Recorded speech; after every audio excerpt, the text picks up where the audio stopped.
calls for reparation talks, is therefore crucial to recognize the enduring impact of colonialism, which has left deep scars on the socio-political and even economic landscape of Niger and other countries across the African continent. France's colonial role over Niger from the later, according to report, 19th century until its independence in the 1960s established a long-lasting or a lasting relationship characterized by both collaboration and contention, while French influences persisted in the realms of security, economy, culture. Rising skepticism towards this legacy has emerged in recent years and have been reverberated again in the 21st century through the revolution against France and its activities in Africa, with intention to eventually clear former French colonies from colonial tax and other impediments, which is a complex web that has hijacked largely the economics of French-speaking African states. The call for reparations sounded loudly by the African Union, coining 2025 as the year of reparations, highlights the urgent need to address historical injustices and promote a more equitable and just framework for Africa and its diplomatic standing with former colonial powers and contemporary global collaboration in terms of international diplomacy and other stakes. This thought-provoking dialogue on the platform Global Insight therefore provides a broader platform and insightful factual analytics patterning the movement for reparations throughout Africa and particularly Niger after centuries of exploitation seen via the transatlantic slave trade, rampant resource extraction, and modern-day neocolonialism. Now the question, is France ready to right the wrongs, or is it a new plot to infiltrate the mineral-rich country? This and more on Global Insight as we elucidate with a panel of experts. Stay connected with us, and I'll join you right after the jingle.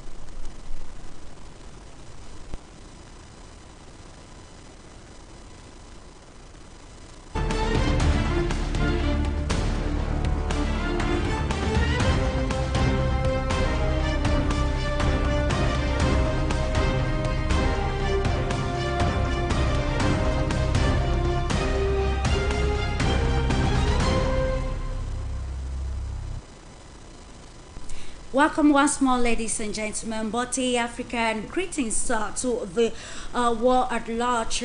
Is France ready to actually engage in practical reparation talks with the West African nation of Niger, and why not other countries still living the effects of the colonial era in the contemporary society? Welcome, ladies and gentlemen. Without much ado, we're going straight away to have a panel this day that will bring us thought-provoking and constructive, insightful analysis on our topic for discussions. Without wasting time, we acknowledge the presence of Dr. GNAKA LAGOKE, founding member of Convention for Pan-Africanism and Progress, and also Associate Professor of History at Lincoln University, United States of America. It is a pleasure having you this day, Dr. LAGOKE. Good morning, Clarice. And looking forward to having a constructive discussion with you. And to Nigeria, let's welcome KIKELOMO SHODEKO, who is a security intelligence and risk analyst. Thank you for accepting our invitation this day. You are muted, please. Oh, thank you. So I said thank you for inviting me. The pleasure is all mine. Looking forward to having a constructive discussion with you, Kiki. Let's go back to the United States of America, joined by Kim Pauls, the founding fellow of the Teaching Artists Institute. You are most welcome to Global Insight platform this day, Kim. Yes, Asante Sana, Madasi Paz. A pleasure to be here. and a pleasure to have you. Subsequently, we'll be joined by Dr. Elijah ENOAKU, Director of Center for Africa Development, and also KOFI DON-AGOR President, CCLG-AFRICA, Ghana EP-NAP Project Ambassador.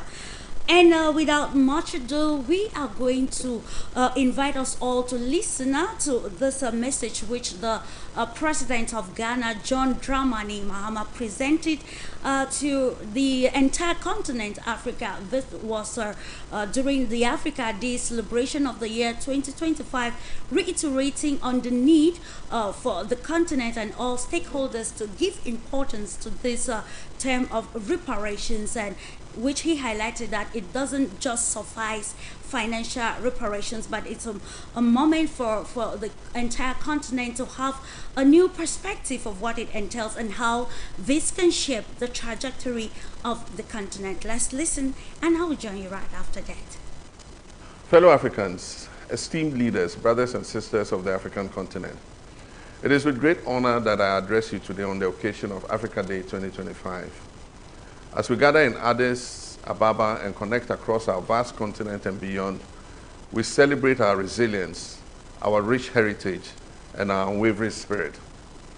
This year, our celebration is particularly significant. The African Union has declared 2025 as the year for justice for Africans and people of African descent through reparations.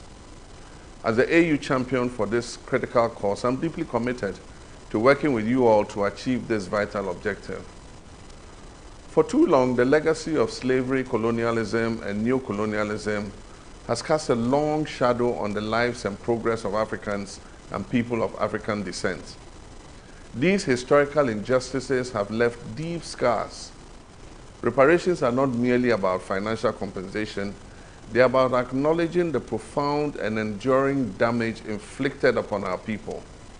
They are about confronting the uncomfortable truths of our past and taking concrete steps to rectify these wrongs.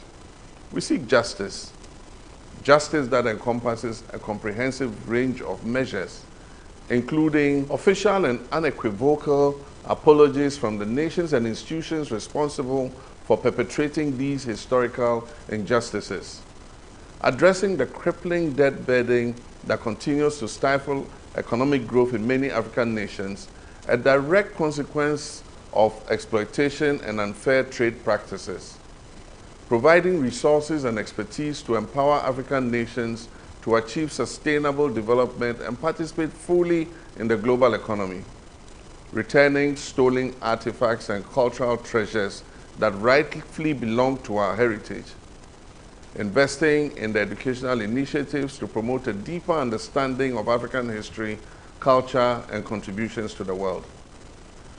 This is not a simple task. It requires courage, determination, and a unified front.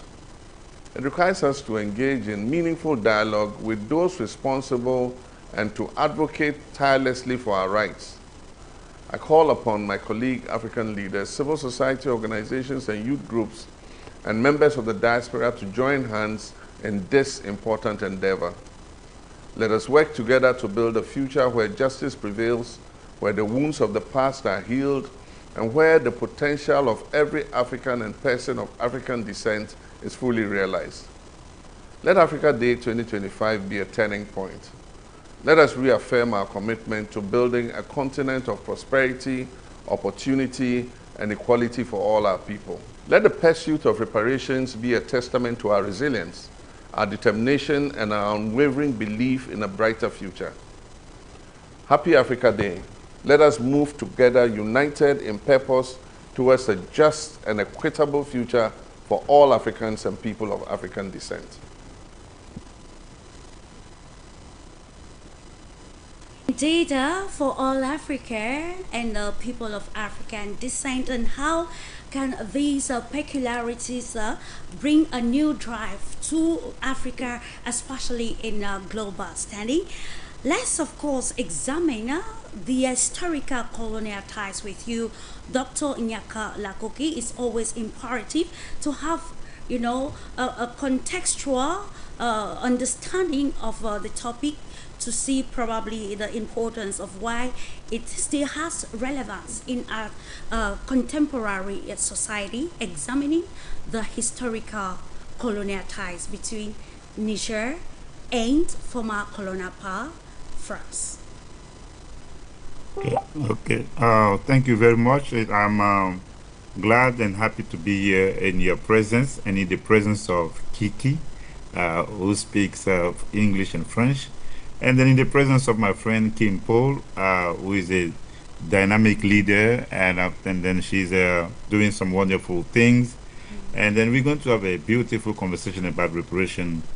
And so I'm not going to be long on this.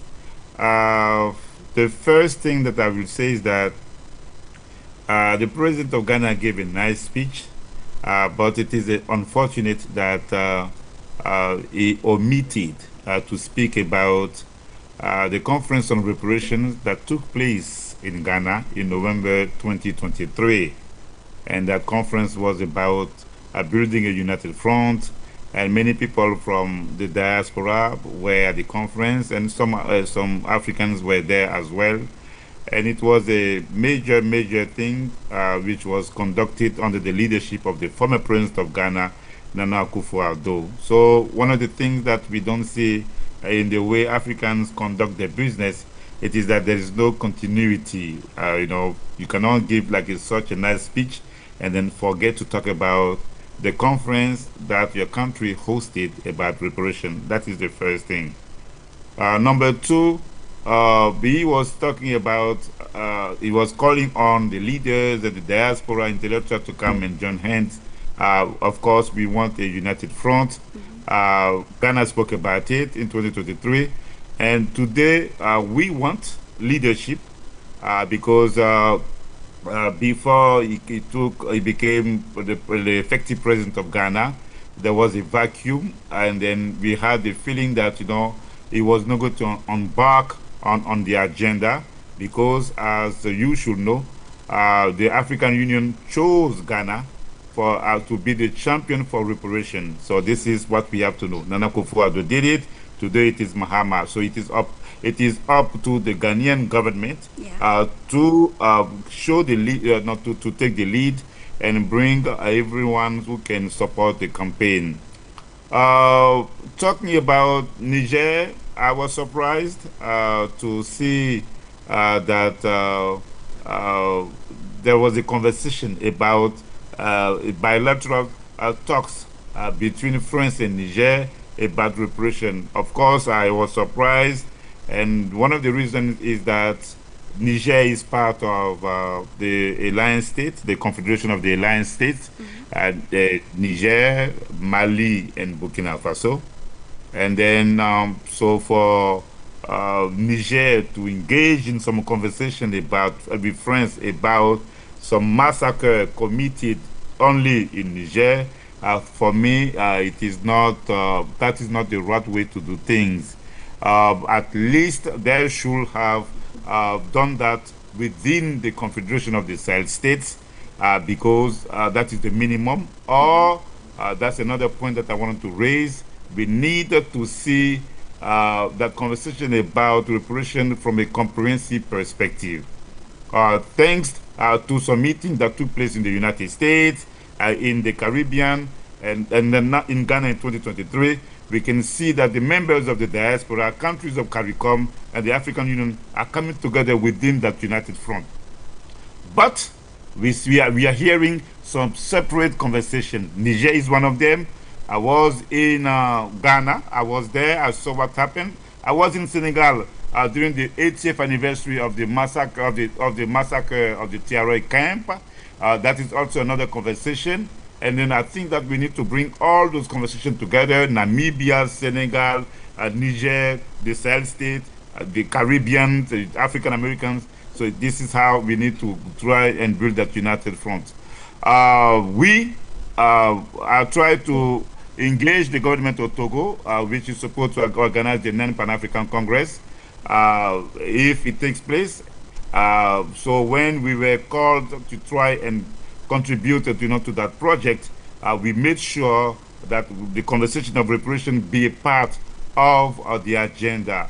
So the Congress, conversation, the pre-Congress that took place in Brazil, the topic was about reparation. We suggested that and we fought for that. So this is what I want to say, and then I'm going to stop there. Thank you. Very imperative to understand, of course, the many activities that have been happening across the African continent patterning reparations, and I think it is given another impetus to see that it actually was the theme for the African Union meeting this year 2025, being more intentional about these very core issues across the continent is a way forward towards the new dawn for Africa.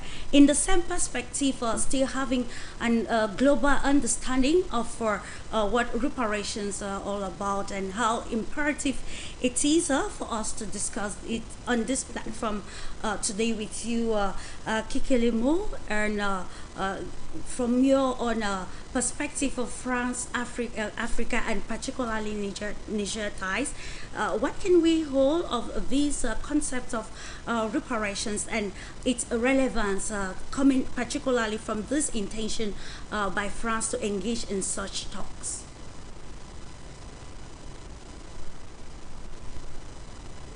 You're still muted, please.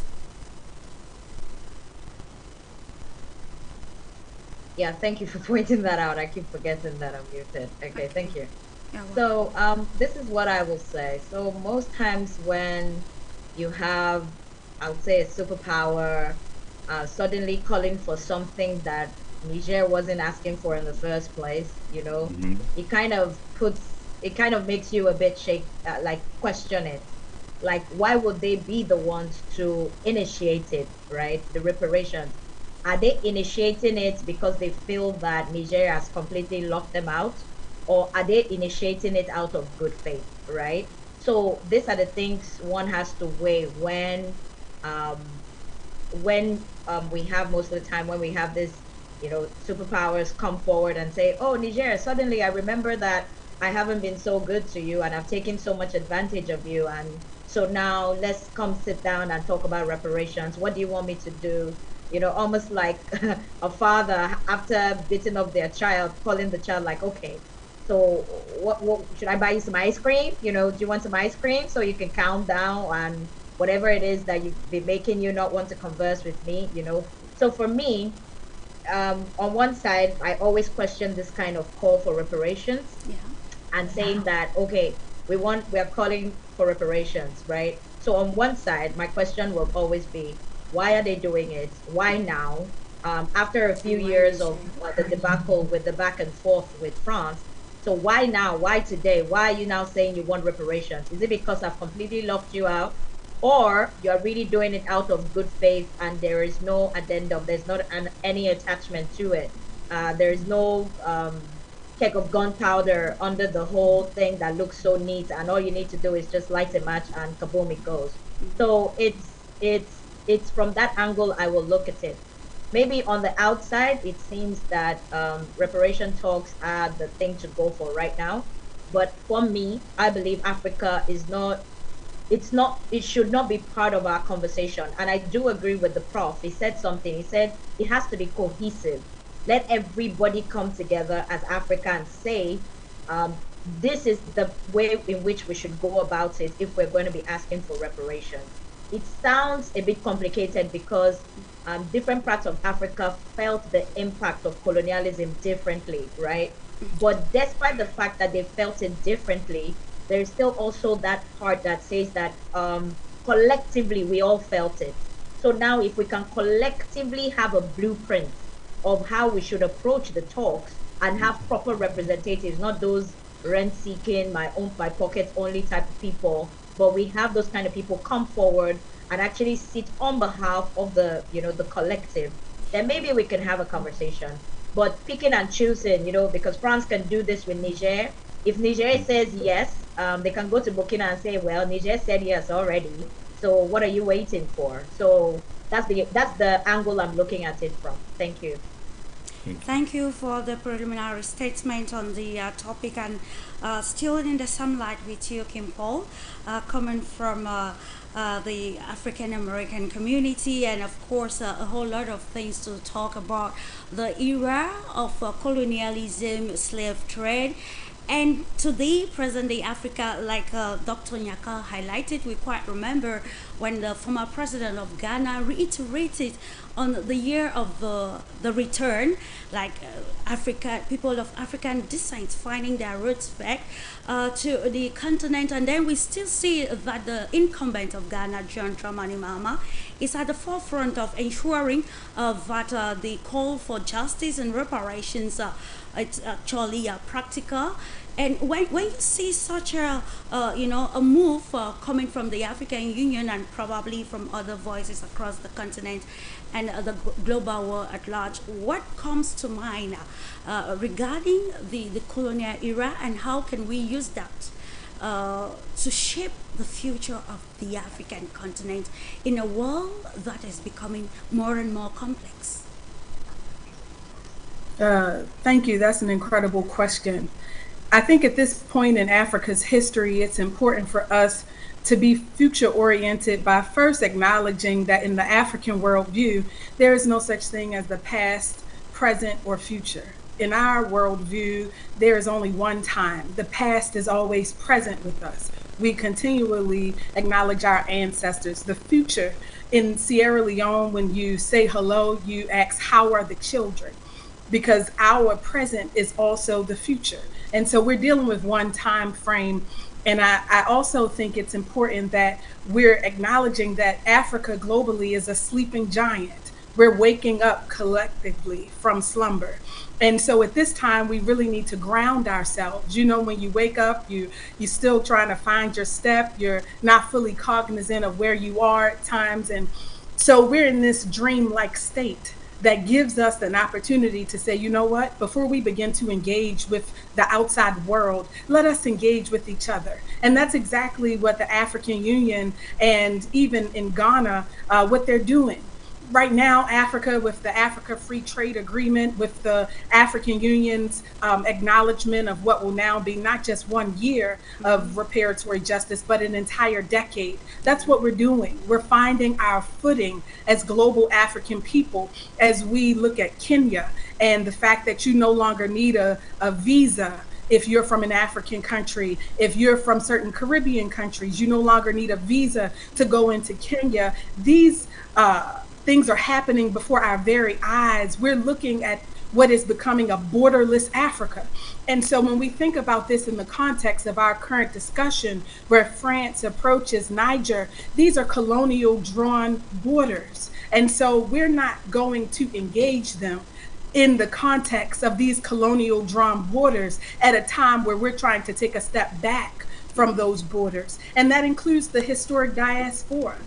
Being a part of this conversation means that even our colleagues in reparatory justice, they recognize the dialogue around reparations as one that began in the historic diaspora.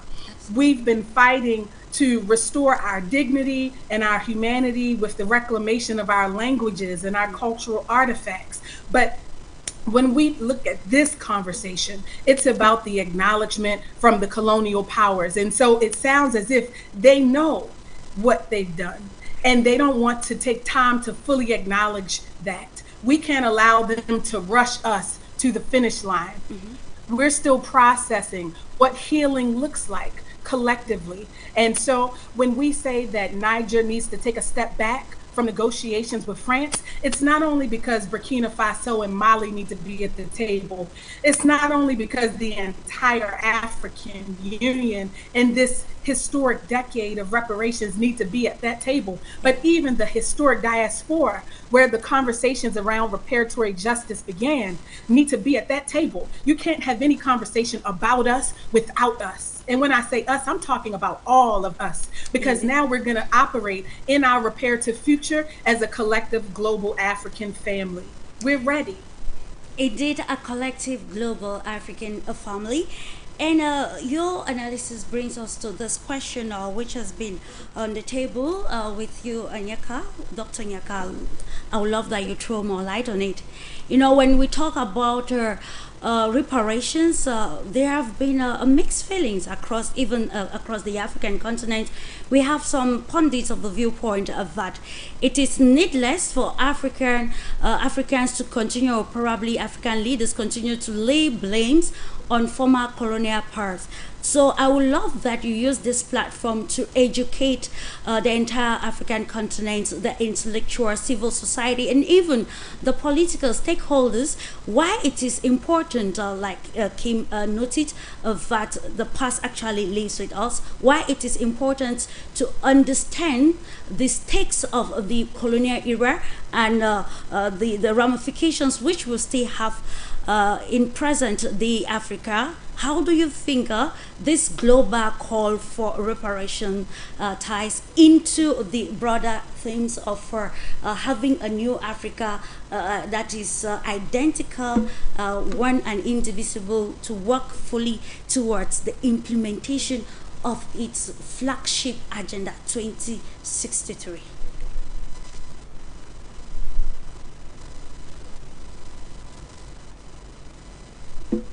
Dr. Nyaka, you're muted. Yeah, sorry. I say I will do my part, and then I know that Kim and Kike and the other guests can also like give like some insightful contribution. Absolutely. Yeah. So we hear sometimes when we talk about reparations, of course we heard many people who say that they're not in favor of reparations, why we should ask for reparations, and then it is a little bit unfortunate that people can think like that.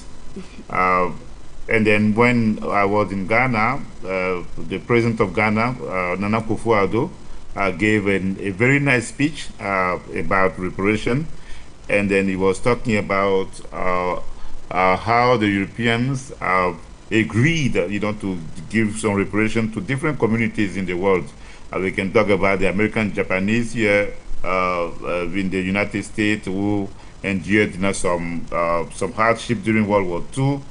We can talk about the Jewish people who have been receiving billions of dollars, from the Germans. I read an article not too long ago, a couple of years ago.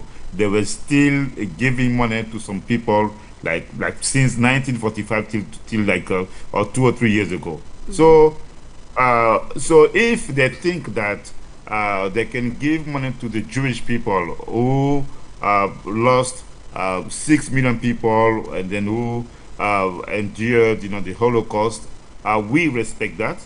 But at the same time, we say that, like Kim said, it is not just about Africans who suffered from colonialism, who suffer from apartheid. We talk about those Afro-Americans beings who live in the Americas and who suffered from slavery, confederacy, segregation, and many other systems. So all those different groups of the global African community deserve to have the right to ask for reparation. It is common sense. And then also because reparations, it is about repairing or fixing the wrongdoing. It is also a commitment to try and not to do the same thing. That's another reason. When we ask for reparation, if the European acknowledge that what they did was wrong, mm-hmm. It means that they are committing, or the generations of Europeans are committing to avoid that they do what their ancestors or their forefathers did to the people of Africa. So that is one of the reasons why we are asking for reparations. And then another reason is that we are still suffering from the stigma of those systems.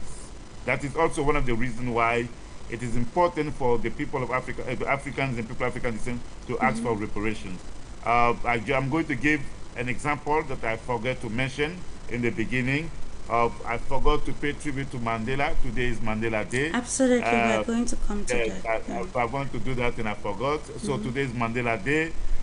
We salute and pay tribute to Mandela for his great contribution.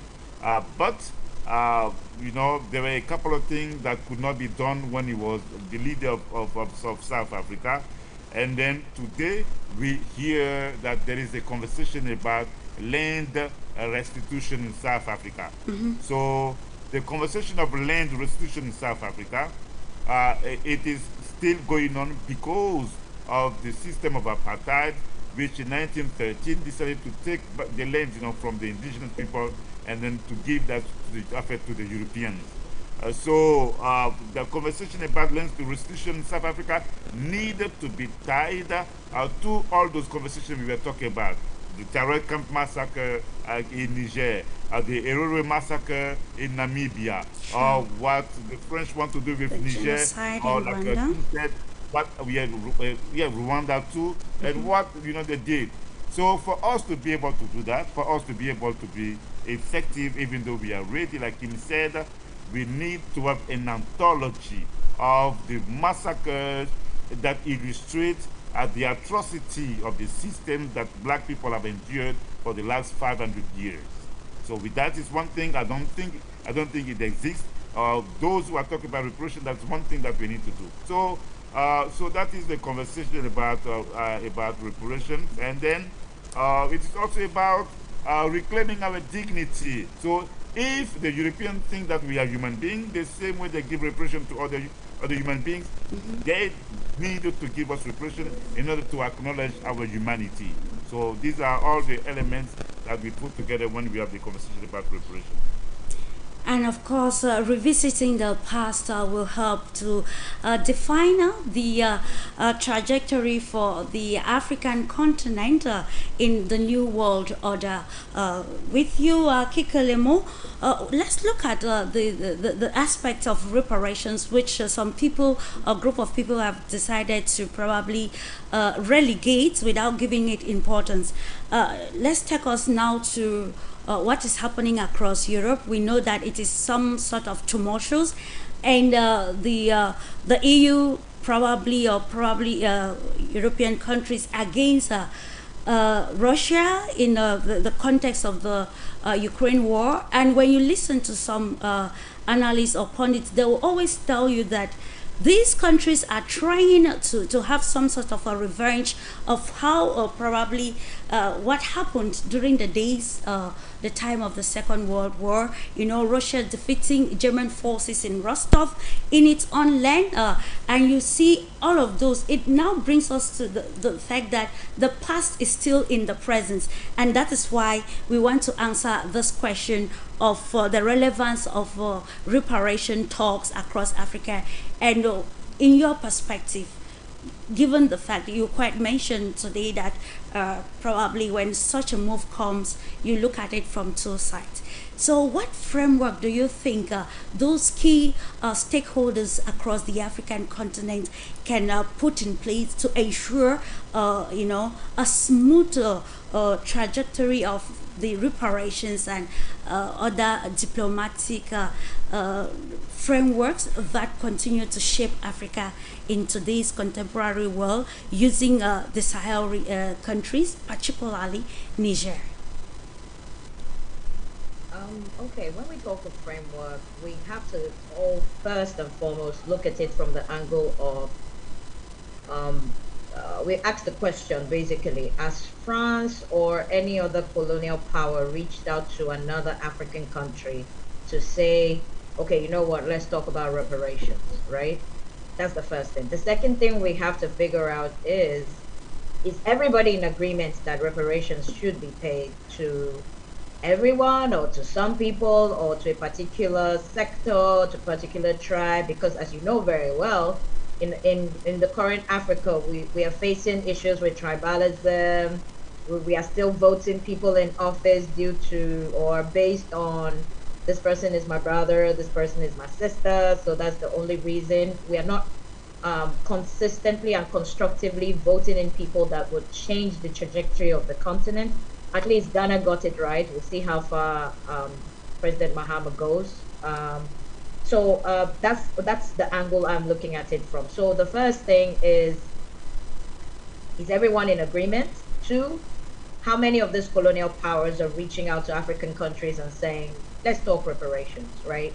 So France thus far is the one that is talking reparations. And another thing we have to look at is how many countries are actively demanding that reparation talks be held with the colonial powers. So those are the angles we have to consider the framework. So when we are able to answer those preliminary questions, then those that are in agreement for reparations will come together and say, this is how we are going about it. This is what we should do. And don't forget how dissenting voices tend to quell energy, you know? So they tend to be like, oh, what's their problem? Like, we need to move on. This is the future. So why are we talking reparations and things like that? So there's groups of people that have agreed that there should be reparations talk have to consolidate in a way that they're ready for whatever outside conversations will be had, because they concretize their decision and they're moving as a band. Because of course, united we stand, divided we fall, right? So those are the two major things that I believe that will build the framework. Now, after those people have agreed that yes, there is reparations, this is how we go about it. So Francophone countries know who their biggest enemy is. Anglophone countries know who their biggest enemy is. And, you know, the funny thing is, you know, as much as we can name our colonial, like the people that have colonized some parts of Africa, right? We find that today, those that were not part of that decision from the beginning are partaking in it today, which is very interesting, right? So in the beginning, so let's say for the Anglophone speaking countries, we have Ghana, we have Nigeria, and so on and so forth, right? And they and the UK, yes, and the UK were the colonial masters of these countries, right? And you know, they were the ones in charge and until the independence and all that, right? Now we now find that some other countries also want to partake in the bread of what they were able to take away. So for example, we have US making decisions on behalf of some of these countries. We have Russia making decisions on behalf of some of these countries, and so on and so forth. So that's how I see it. So those that started partaking in it and those that are enjoying the fruit of that colonial mentality and mindset continue to enjoy it today. So it's like a two-edged sword. So after getting reparations for the actions of the UK, for example, you now have to go into talks with other nations that have taken advantage of the people at a time that they did not know any better, right? So that's how I look, that's how I'm processing it. So the framework, of course, like I said initially, starts from the questions, those that are for, those that are against, those that are ready to move on and say, this is the conversation, those that are against. So you're able to ward off the weed and, you know, keep the shaft and move on with that. So I think answering those preliminary questions will guide us in the framework to continue. But I would always say it has to be together. If it's separate, if it's not collaborated work between people, exchanging notes, checking, cross-checking, and things like that, it might not be possible for that framework to work. Thank you. Thank you, Kiki. Kim, Paul, I would love that you react actually to the opinion of KIKELOMO pertaining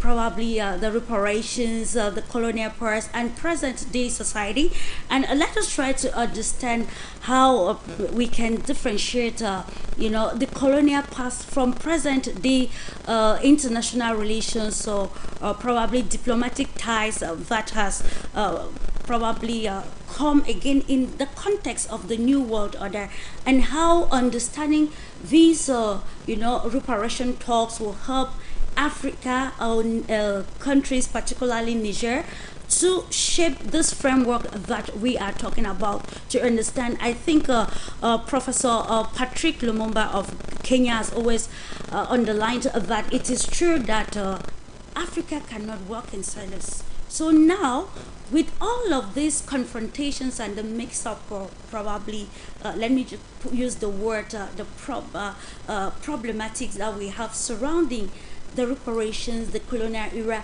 and neocolonialism, and even the present stakes of international relations. How can we differentiate all of this to ensure that we do not get caught up in the web more further? So I think it's important to realize that historically, we have always been our worst enemy, global African people. When I think about the rise and decline of all African-led social movements, it has always been us that have been used as tools against us to deflate our momentum.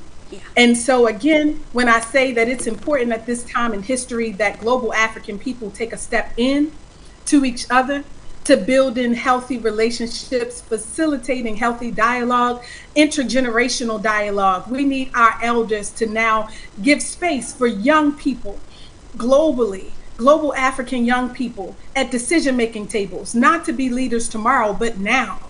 We need those that have held resources. However you got them, we're not going to talk about the illicit flows of resources out of Africa in this conversation, but it is a part of the repairing that we need to discuss. And we're talking about just what we've done to each other. In this conversation, I don't want to undermine the significance of those villages that were along the Blaze Trail of the colonial entity. The Tiberi, Zendar, these villages that were completely decimated in what is now known as Niger because of the colonial drawn borders. We don't want to undermine their voice. We want to make space for them to speak on behalf of themselves. At the same time, when we look at what the Germans did in Namibia, when they went in discussions about reparatory justice and they talked to everybody but the communities that were directly affected by that genocide, it's important that we give them voice on platforms like this. I don't want to speak on their behalf, but I can let them know as a global African sister that understands divide and conquer, that understands that all of our global African movements led by African people have been deflated, have been destroyed from the inside out, that at this time our strength is in our unity. And it doesn't mean that we're going to be uniform. I heard my professor, my Baba, GNAKA, he said that there are many people that don't feel that reparations are necessary.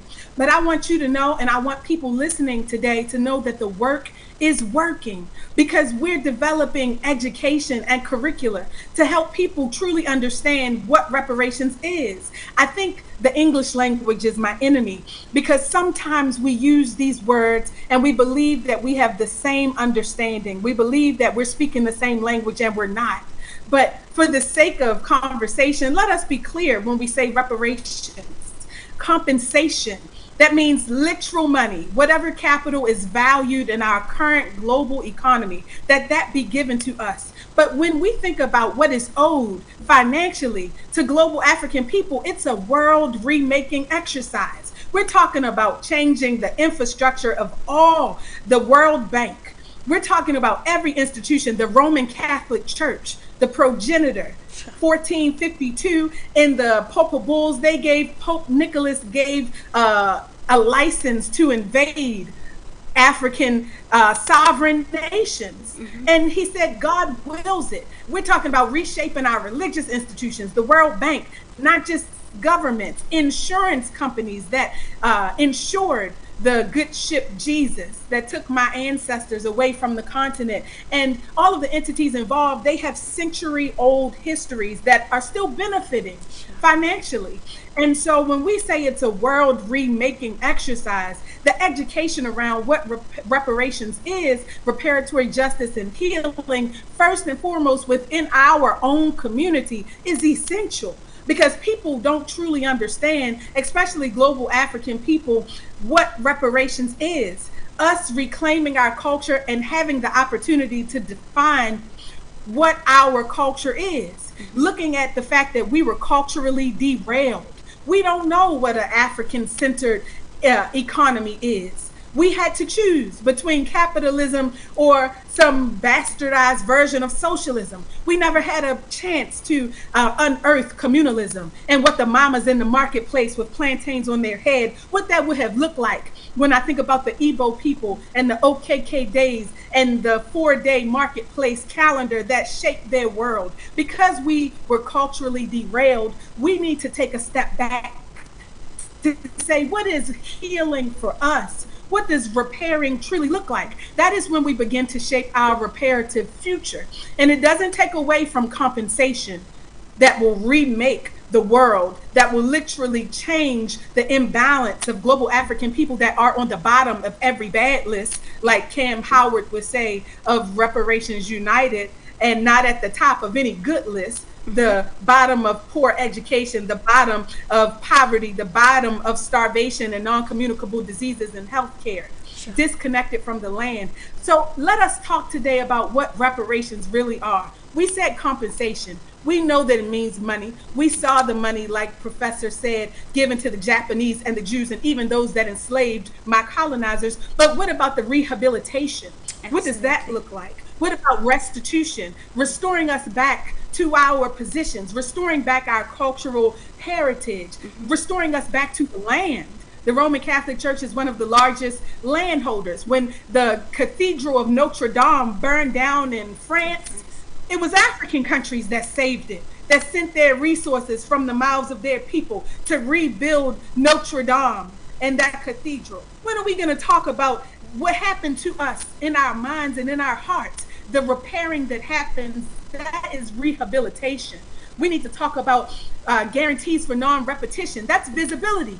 We need to make sure this never happens again. The memorialization, and they're quick to give us memorials. I'm sure that's the first thing France wants to discuss with Niger, but whoever in the Sahel will give them long enough to make a proposal.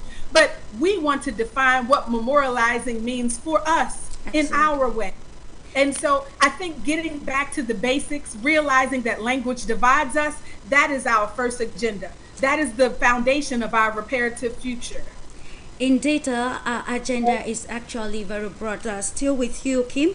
While you were talking, I want also, because to note that Global Insight platform, it's here to bring insightful and thought-provoking analysis that will widen the horizon for us to understand what happened yesterday and what is happening today and how it will shape the future, particularly of Africa, especially a continent that has been largely relegated when it comes to global decision-making, global economy, and what have you. According to a reporter, we saw that when these countries colonized by France started calling for independence, there was some sort of I don't know how we can coin it, just to say that some sort of an engagement with with France, between France and the former colonies, like, if you want us to keep everything, every development that we brought into your country, there is need for you to pay what today we call colonial tax, and that is what has hijacked the economies of West African countries, using the franc CFA as their legal tender.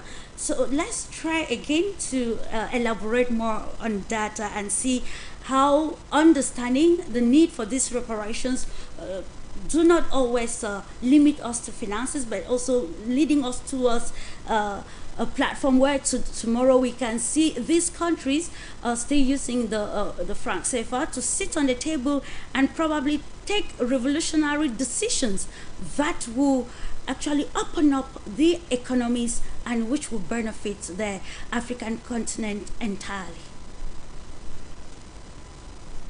Absolutely. So I would just want to remind us that April 17, 1825, 200 years ago, King Charles of France, when after enslavement, after revolution, Haiti found in the diaspora a template that would free us all.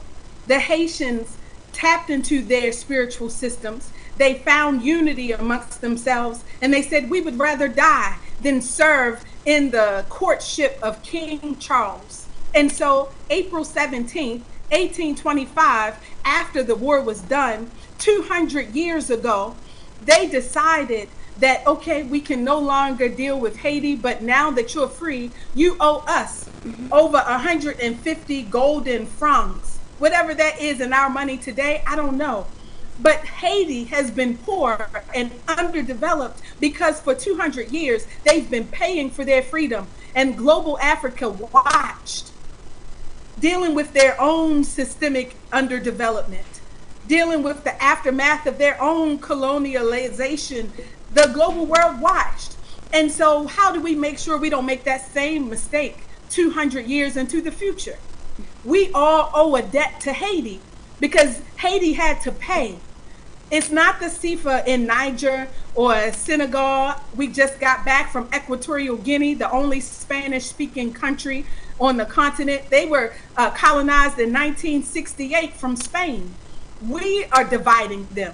France and Spain is the same way that Haiti and Niger is the same.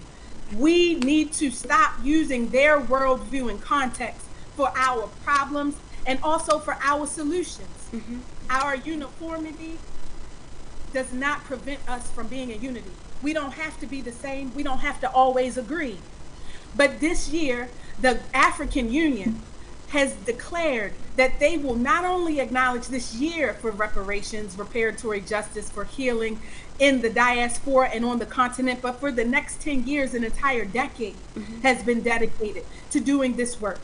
I beg global Africa to use this time to take a step in and a step away from colonial powers so that we can decide for ourselves what healing, restitution, what reclamation truly looks like. It doesn't mean that we're not going to engage Paris or Germany. It just means that we can no longer have individual conversations. We left Haiti out there on an island. Let us give thanks to Mama Haiti by showing her that we learned from the example that was set. We have learned from our mistake of leaving Haiti alone on this journey for 200 years, paying back taxes, colonial taxes to France. And we have learned from that mistake. And so in the future, we won't make it again. Which is very imperative. In the future, we won't make it again. And how can we actually go to having that solution is being intentional and understanding how the global dynamics work for Africa to have its own space. Coming back briefly to you, Dr. Nyaka, you will want to comment on this very same question that brings us again, still giving relevance to our topic for discussion, how this is going to shape the Africa we want, built under the flagship agenda 2063, which is already in its second phase. Okay, so I appreciate what Kim and Kike said. I just wanted to add a few things. When I was in Ghana in November 2023, one of the reasons why I wanted to be there, it is because I had heard, I saw that the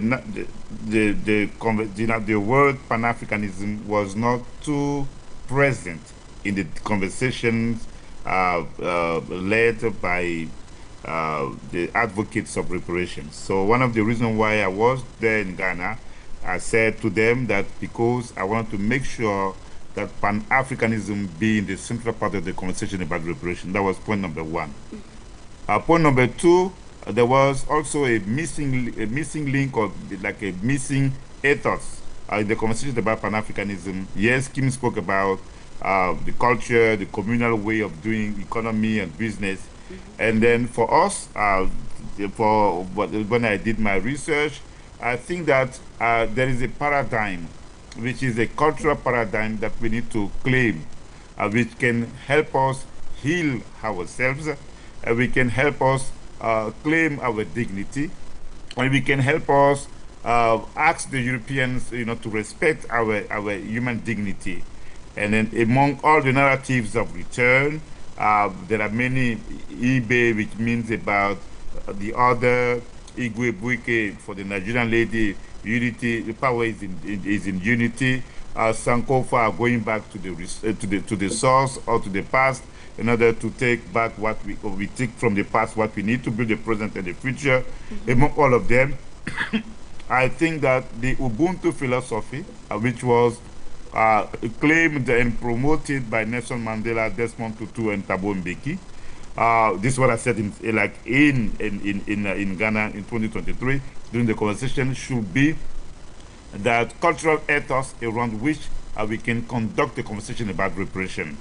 With Ubuntu, we not only we can claim our human dignity, but we can also propose a model of healing, a model of restoration, and also a model around which we can conceive a new economic paradigm, for the Africans and the people of African descent. That's why I was in Ghana. Many, after I spoke, agreed with that perspective, but unfortunately, there were some, I won't say dark hands, that made sure that Ubuntu and Pan-Africanism as words and concepts not be mentioned in the proclamation which was adopted in Ghana. So in the work that we did with the Togolese people, we made sure that in South Africa during the pre-Congress of Southern Africa, in Mali during the pre-Congress for West Africa, in Brazil during the pre-Congress for the diaspora, I made sure that Pan-Africanism and Ubuntu be mentioned in the respective declarations of those gatherings. So this is what I wanted to say. And what Kim said, it is great with Haiti. But the reason why we want to have a cohesive way of doing things is that Kim, the same thing that happened to Haiti, the same thing happened to Togo.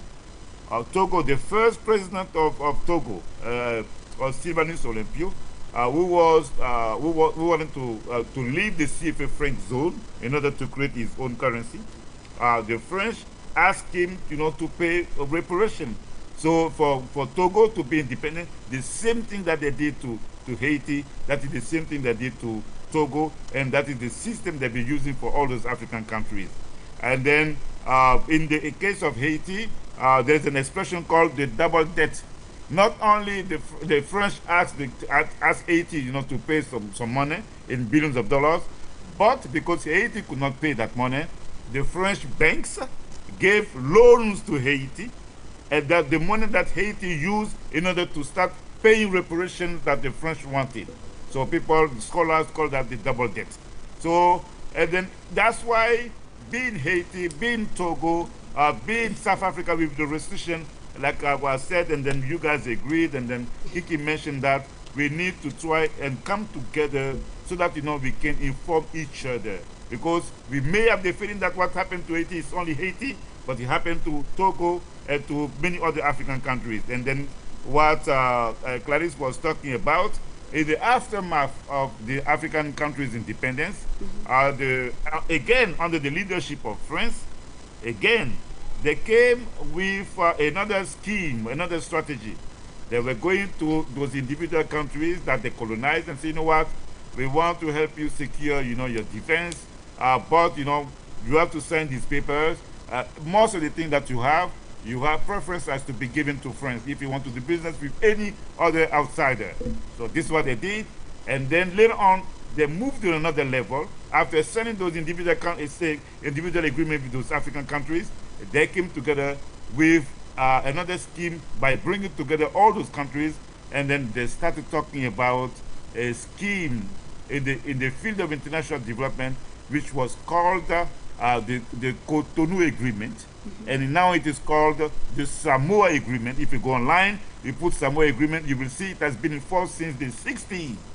So it's a long conversation. So the scheme that put into place in order to divide us and exploit us, there are so many, and it is only within a united front in the Pan-African field, by claiming a value system that we can see in many other parts of Africa and beyond in the global African community, that we can have a cohesive and coherent and comprehensive conversation.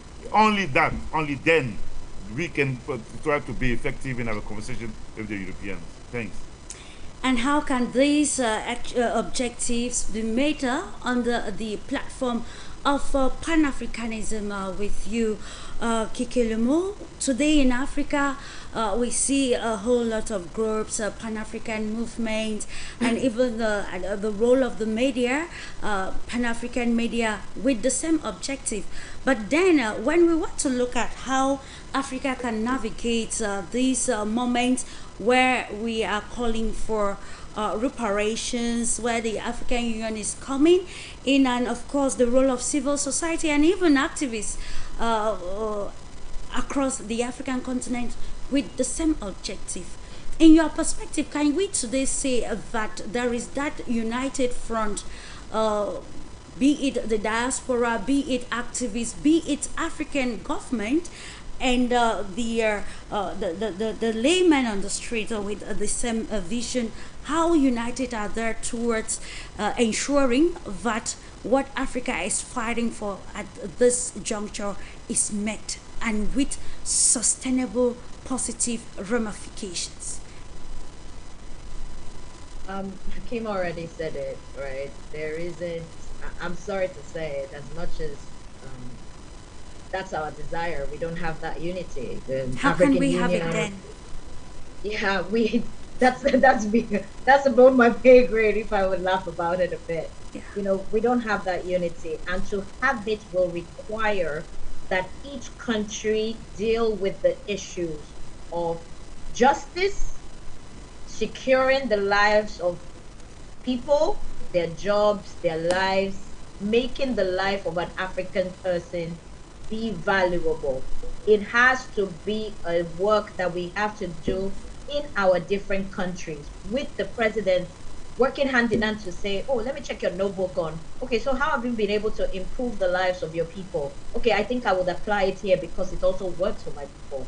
So if, as a people, we are not looking inwards, like to create that kind of environment where our people remind themselves of their value, remind themselves of their importance in life, remind themselves that their life is as important as any other person's life out there, you know, until we have those kind of internal work that is done, we cannot have that unity. So what we would have is different scales of it, right? Mm-hmm. And one thing I have learned about us is we do a lot of talking, you know. I'm not a fan of talking because I believe that when it's time to put the hands to work, we find people escaping for their lives. Of course, I understand perfectly. Not everybody has the cojones to face difficult situations. I completely understand it. I understand that it can become really difficult when it comes to boots on the ground, that type of behavior. It can become really difficult. I know that for individual people. But if the people cannot rise up and be able to raise their heads up, you know, when they are embattled with poverty, when they're trying to make their lives better, they're telling them their currency is not good enough, you know, they're telling them they're not selling anything, so their currency is insufficient, they have to import everything, they have to buy everything is so expensive, to even get visas out of their country is so difficult, you know. He was talking about getting to travel to all these countries. Africans don't even have that, you know, that kind of opportunity, right? They don't, even if they have the opportunity, they don't have the money to say they want to, you know, see the world in that way. Maybe 1 in 1,000 or 1 in 10,000 are able to do that. So as a people, right, we have not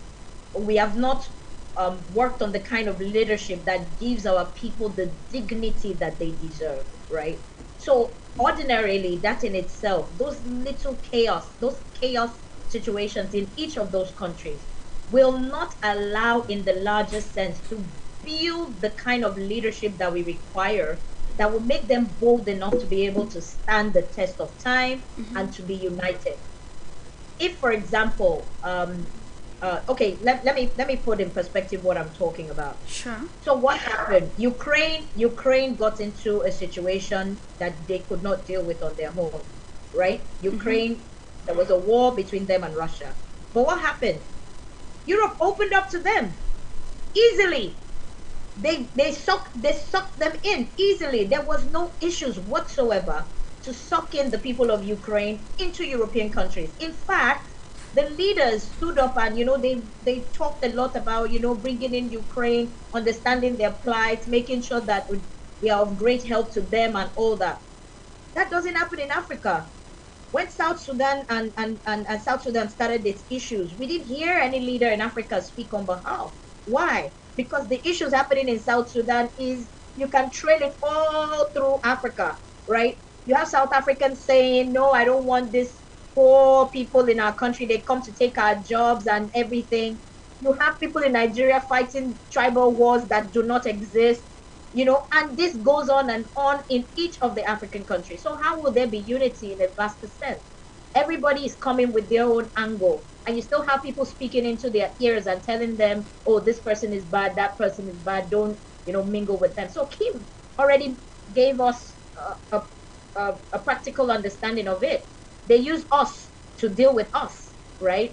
They use us to destroy us, so those are the things I've seen, and that's why it might be difficult. But if we can deal with the internal issues, if each country can take up the baton, bring in the right leaders, these leaders understanding their roles and saying, this is the way to go, the people's lives must be better, we don't care what is happening on the outside world, we will build our villages, our cities, one day at a time, then we can talk about unity on a larger sense. Thank you. Large scale, and then we want to also look at the impediment actually putting Africa still in a hard place at this juncture of probably a wind of change or revolutionary moments for the African continent. We are going to continue with the second segment of the discussions just after the transition.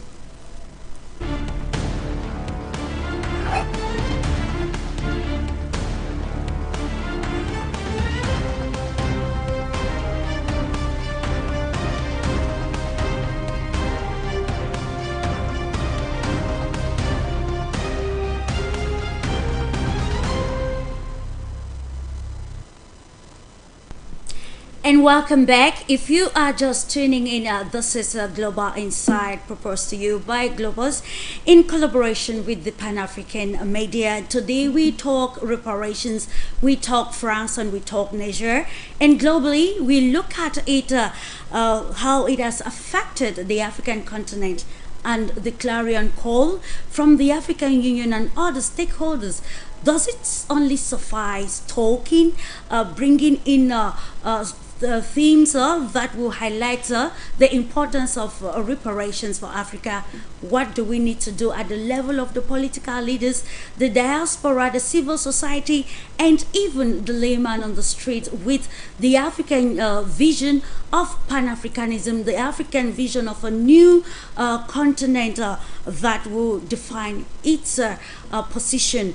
And we continue this, probably start with this second phase, acknowledging the presence of Dr. Elijah ENOAKU, who is in charge of the Center for Africa Development. You're welcome to the program, Dr. ENOAKU. We have already engaged a lot in this discourse, or probably analysis, giving relevance to reparations call, the move from the United States of America, and then particularizing why France has chosen Niger, if actually France is more intentional about engaging in a new conversation or diplomatic ties with Niger, or probably is a fine-tuned diplomacy to be able to continue to ensure that the country doesn't sink into the mantra of Jacques Chirac, that should African countries stop paying the colonial tax, that will be the downfall of former colonial power France. Welcome, Dr. Elijah. Thank you, Clarice, for having me. Sorry, a lot of engagement. If you are muted, please, sir. I'm not muted. I'm not muted. Can you hear me? I can hear you now. Please write on. You're welcome. Yeah, thank you. Sorry, I have some other engagement that took away my time. On the issue of francs and what francs is doing in Africa, I know a lot of panelists would have talked about that, and it's not strange, but I believe that Africa has come of age, and Africa needs to take its destiny into its own hands and manage it, and not rely on reparations and all whatnot, because the game that France is trying to play right now, we all know it. And sometimes you ask the question, why did they choose Niger? Because they committed atrocities all across Africa, from Cameroon to Niger to call any France-African nation in Africa, and they will tell you the atrocities that France committed in their country.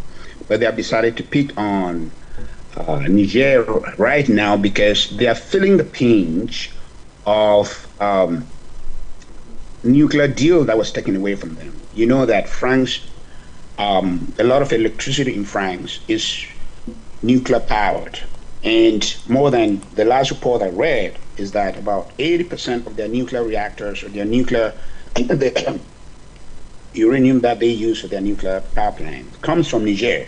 So when Niger decided to take their sovereignty into their own hands and decided that this is not going to happen anymore, they're going to take control of their nuclear sites, production, and sell into the market, because France was buying it at about, if I remember the last number I checked, 0.85 euro, and selling in the market for about close to 1,000 or something. That was the continuation of colonization and impunity that France has been having in Africa. So when Niger decided to take the autonomy of their own nation into their own hands, France is now feeling the pinch of it, because they are no more selling directly into the French market. What they are doing right now is that they are actually selling into the larger market, and France has to go there and buy like any other country. Sure. But France used to have the monopoly of the uranium that was coming from Niger. When that stopped and they have to go to the open market and buy like any other country, they're feeling the pinch, having lost that monopoly over Niger, and they're looking for means to get that back. When you see France opening up to these countries that have decided to break colonial ties with France, it is because of what France is losing. It's not because they are now remorse, they are now, repentant, and they want to come and apologize. By the way, if you look at the communique that they sent out, yeah, there was no sign of acceptance of their role. They simply said they are open to discussing it. But even from a biblical perspective, you look at somebody who says, I've done wrong, I want to confess my sins. You first of all begin by admitting that you've done that thing wrong before God, before you say, oh, I'm sorry for what I did, please forgive me. But if you do not admit it, that's arrogance. You expect God to forgive you? Of course not. So it is the same thing with what France is doing. France is being that tortoise that is trying to manipulate itself back into the continent of Africa through the back door by using, let's talk about reparations. Let's talk about, compensation and so on. Africa is at this stage is not begging for money. France need to accept their role and their responsibility in the genocide that took place in Africa. Whether it's the Rwanda genocide, or was the killing of the Bamileke people in Cameroon, or was the killing of people in Niger, or whatever you call on the continent of Africa, France needs to be responsible and accept responsibility for the decimation of the culture of Africans and destructions of their way of life, and also the killing of African people that try to resist. And if you remember the history of France, I know there's probably a historian on your show there, he would have gone through how France came to what actually happened, that France was killing Nigerians just because they wanted them to be part of the France-Afrique. They decided to destroy villages, destroy people, kill people, just to get them under the canopy of France-Afrique. Yeah. And if you look at Nigeria today, if you look at northern Nigeria, a lot of them are Nigerians. They are not Nigerians. Even though they settled there, they are not originally Nigerians. They settled there because they ran away from this French genocide, French killing of Nigerians, and ran away, and then they settled in Nigeria. Today they are Nigerians. Thank God for the good-hearted Nigerians that accepted them. They are now Nigerians. But originally, a lot of the northern part of Nigeria, the inhabitants, apart from the Hausas, these people who are there now are not Nigerians. They are Nigerians who ran away from this French genocide. So you can see the harm that France has caused in Africa, and they are trying to come through the back door to say, oh, let's do this, let's do this. So on a positive note now, I think Nigerians have taken hold of their country. They have taken the autonomy of their country. Mm-hmm. If Franks want to talk as equal partners, this is what I've told other countries who have come through my door. I'd say, no. It's true that imperialists, they have impounded and destroyed Africa, but it does not mean that we close the door to them. If they want to come for us to work as partners in Africa, let's open that doors and see what they have. They have what they put on the table. But they are not going to come as masters like before and say, we're going to dictate the policy. If we in Africa allow ourselves at this stage in the revolution to treat with European nations as master and colonial powers, we would be the most foolish people on the continent of Africa. But if we go to the table now as equal partners and say we want to negotiate deals, businesses, collaborations, whatever it is that it is, of course we are open to that. Africa should not close the door to anybody just because they were imperialist. There are some that are remorseful. We've seen what's happening with Germany in Namibia, that Germany has decided on their own accord to accord about 1.9 billion euro to Namibia because of the atrocities that they caused in Namibia, and they are also repatriating the artifacts and all those other things on their own accord.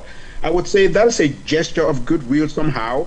It might not end there. I wouldn't say Namibia should close the door to Germany. No, Namibia should open the door, strategically, work with them and see areas of collaboration. Indeed, in engaging new areas of collaboration, I stay with you, Dr. Elijah ENOAKU. While talking about the term reparations and maybe former colonial powers coming to engage with Africans, not more as masters, but then equal partners. Do you think it is feasible for Niger, for France to engage talks only with Niger?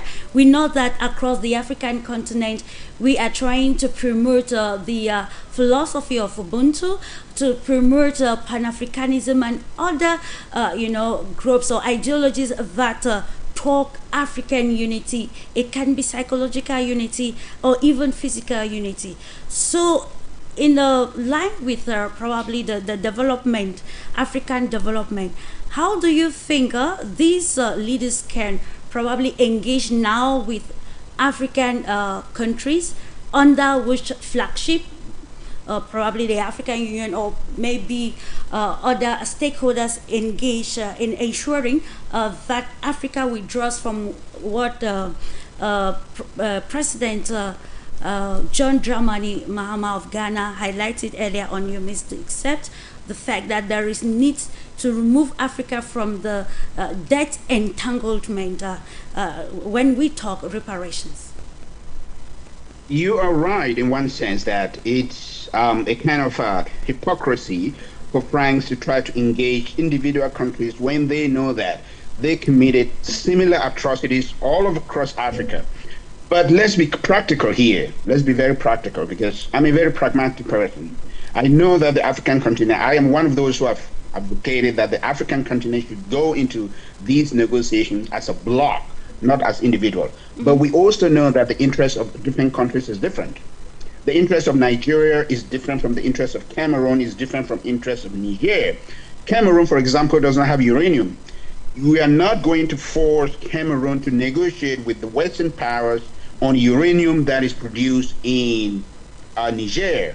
So Niger will have the priority here to look at their own interests and say, they know that they produce uranium. They can negotiate with Western countries based on the fact that their peculiarities are different from the peculiarities of other countries in Africa. But in terms of a policy, I wouldn't agree that African countries should have a single policy in terms of dealing with these colonial past. For example, African countries should come together, for example, and say, put an end to the franc CFA.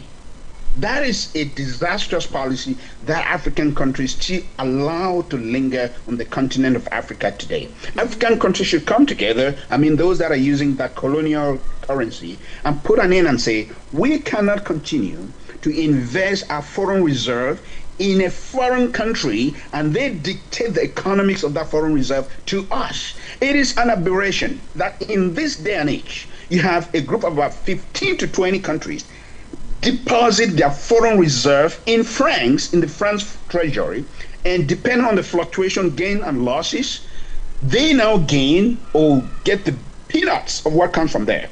Everything accrued to the French treasury. So that is a policy that African countries can come together and put an end to it. Number two, you talked about debt restructuring as a whole. That is also a policy that African countries can come together and say, no.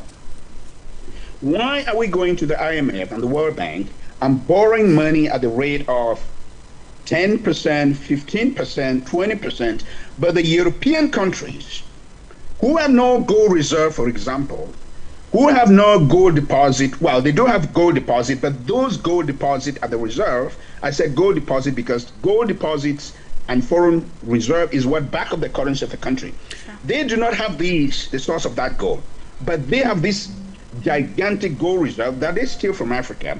Why will they be borrowing money at the World Bank at 0.5% interest rate, 0.3, 0.2, and then we, who have the gold, because that's what banks are looking at. What is their backup?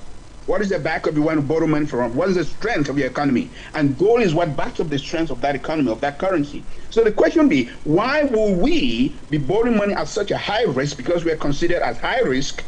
Meanwhile, these countries that come and take the gold from us to develop their gold reserve are considered at low risk, and then we continue to be in this debt cycle. They borrow at 20%, they borrow at 15%, then they spend all their time trying to pay interest on that loan, not even paying the loan here, they're paying interest on that loan. They call that debt servicing.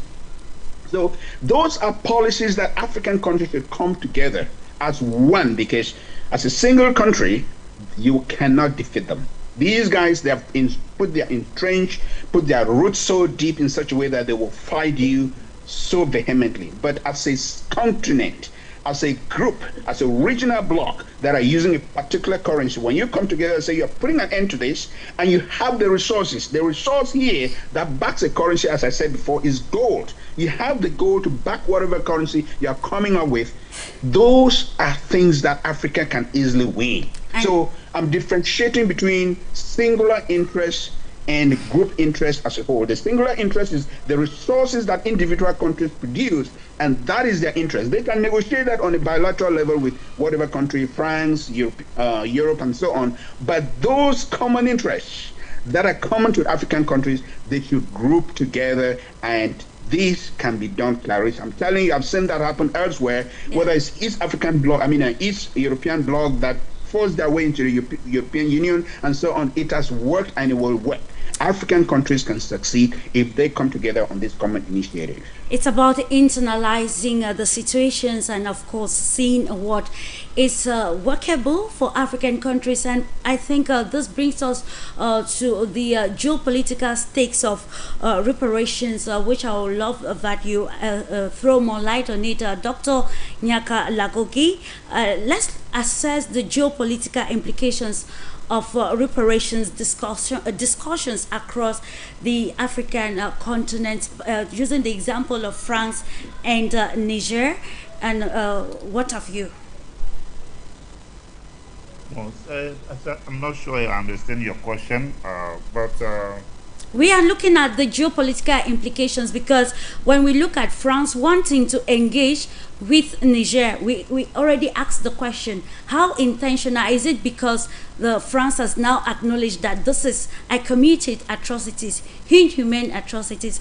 It is time to acknowledge and to bring in a new diplomatic relationship where we have a win-win interest. Or is it a ploy, or probably diplomatic ploy, to be able to get hold of the uranium, like Dr.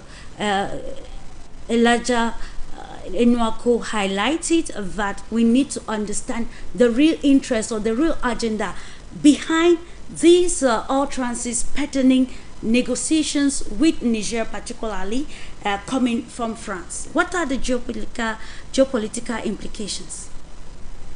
Okay, so I think we spoke about that in the beginning, and then Dr. ENOAKU also reinforced that. I'm not going to waste too much time on this. We know that the French are struggling to maintain their dominance in Africa. They lost Burkina Faso, they lost Mali, they lost Niger, and then among all those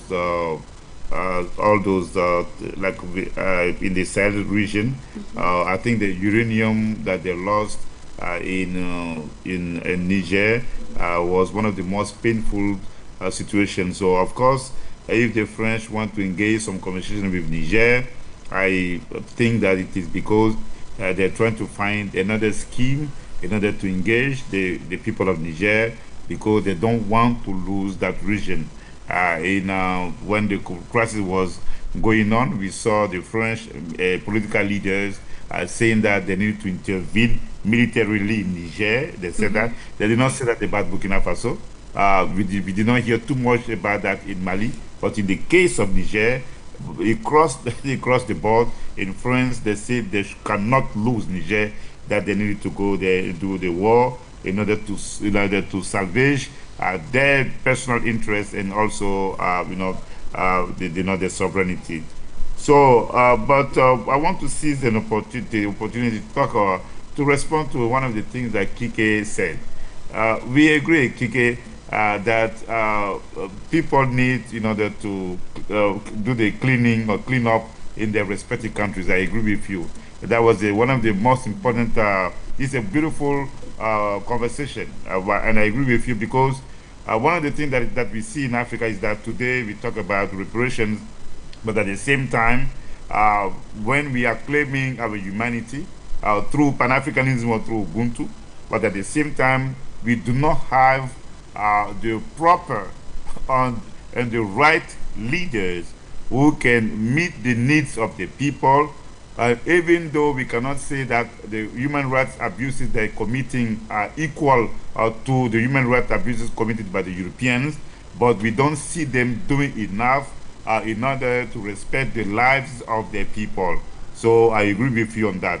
But when we talk about Pan-Africanism, we are not talking about the global unity of the continent overnight. And even yourself, you gave the example of Ukraine. So what we want to see, and then I think all of us, we agree on that, if it is about reparation, how do we go there? The Ghanaian president, who is now in power, should take the lead. It's not like they need to do another talk, but they can find the right people so that who can represent the civil society, the political elite, the scientists, and so that we can have a global conversation about reparations with a common voice in unison. And this is only when we do that we can have an impact on the geopolitical level instead of observing Niger dealing with France alone. So this is what I want to say as I answer the question. Thank you so much, Dr. Nyaka. Coming back to KIKELOMO to have a greater understanding on, Dr. Elijah highlighted the fact that even Dr. Nyaka reiterated on it, the need, when France was leaving, said that there was need for military engagement with the government of Niger. And also today, Kiki, when you were talking, you highlighted the position in Ukraine or in Eastern Europe, where you saw that the whole of Europe, particularly under the auspices of the European Union, rallied behind Ukraine with the crisis pertaining Russia-Ukraine. And I would love us to use this, particularizing also with Africa, but to understand the intention. Did Europe rally behind Ukraine for the benefit of Ukraine, or was it a proxy move? And now I want us to bring the question back to Africa. What do you think it is a foreign policy that we need to be able to meet these, objectives for the African continent under reparation talks, or does it only suffice countries supporting one another? I think I'm trying to understand that question and answer it in a way that will give us a better understanding. So, if you think supporting Ukraine is a proxy move, or if you agree, I didn't say that. I was just asking a question for us now to internalize the two events with the discourse around reparations and even diplomatic and geopolitical implications on the continent Africa and how it is shaping its diplomatic standing. Okay. Yeah. So our diplomatic standing for Africa right now, maybe for some African countries, they're figuring it out, but for other countries, it's not so great, right? We almost like we lack capacity, but we don't, because I don't believe we lack capacity. We have a lot of intelligent people that are out there that are trying to do their best, but because of how the environment is, it keeps beating down the one or two people that try to, rise out of the ashes and bring us together, right? And so that's where that diplomatic relationship comes in, because already the major issue that the major issue of our conversation on this reparation is that we are not on an equal footing with these people. That's the thing. So because we are not on equal footing, France will rise up and say, I want to send military down to Niger. Why? It's not your country. What's your business of what's happening with Niger? If Niger wants to fight, let their people fight for themselves, right? Mm-hmm. So, and there is this, there's this idea that you can just get involved and just infiltrate Africa whenever you want to, and you get away with it because nobody will hold you to ransom. So already that in itself is an issue on its own. So because we are not on equal footing from the start, hence the reason for the reparations. So why am I, a colonial country, paying you that you are supposed to be the richer country some sort of tax? Why am I paying it to you? What is it for? What's the clarity on that? So I'm just giving us the context to this, So already it shows that we are not on equal footing. It's not working. I remember, it's so funny. I remember, so on Twitter, on Twitter, I don't think I ever will call it X. Anyway, so someone was showing like a view of, so the Benin bronze, some of the Benin bronze were sent back from the UK, back to Nigeria. So Benin is one of the places in Nigeria that is in Edo State. Yeah. Where they took most of the artifacts from, right? So they sent back these artifacts back to Nigeria, and they sent it to Benin City. So there they were trying to curate a proper museum to keep those things. Wait, so only are you actually saying I could get my entire book published for? So only for this, I don't know, I know it's Caucasian, only for this person to just go like, oh, took a picture and say, oh, look at what they did to the Benin bronze that they returned to them. They don't value it, and I remember mostly Africans that were on there piled on this person and said, what's your business? They can do with it as they please. You've returned it, you return it. It's none of your business how they treat the artwork.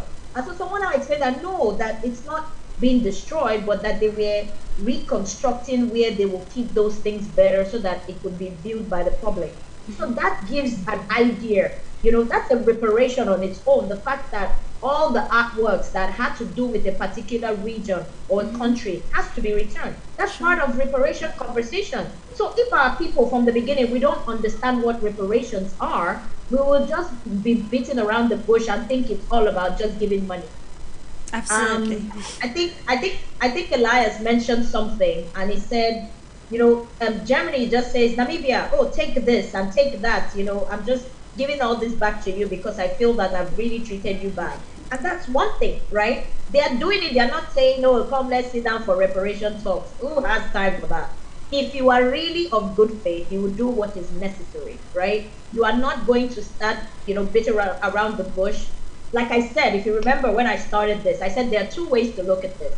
Either they are in good faith, or the reason they are doing this is because they've been shut out. And Elias gave us the full details of what I said. So it's the same thing. So we don't even know what reparations is. So how do we even begin?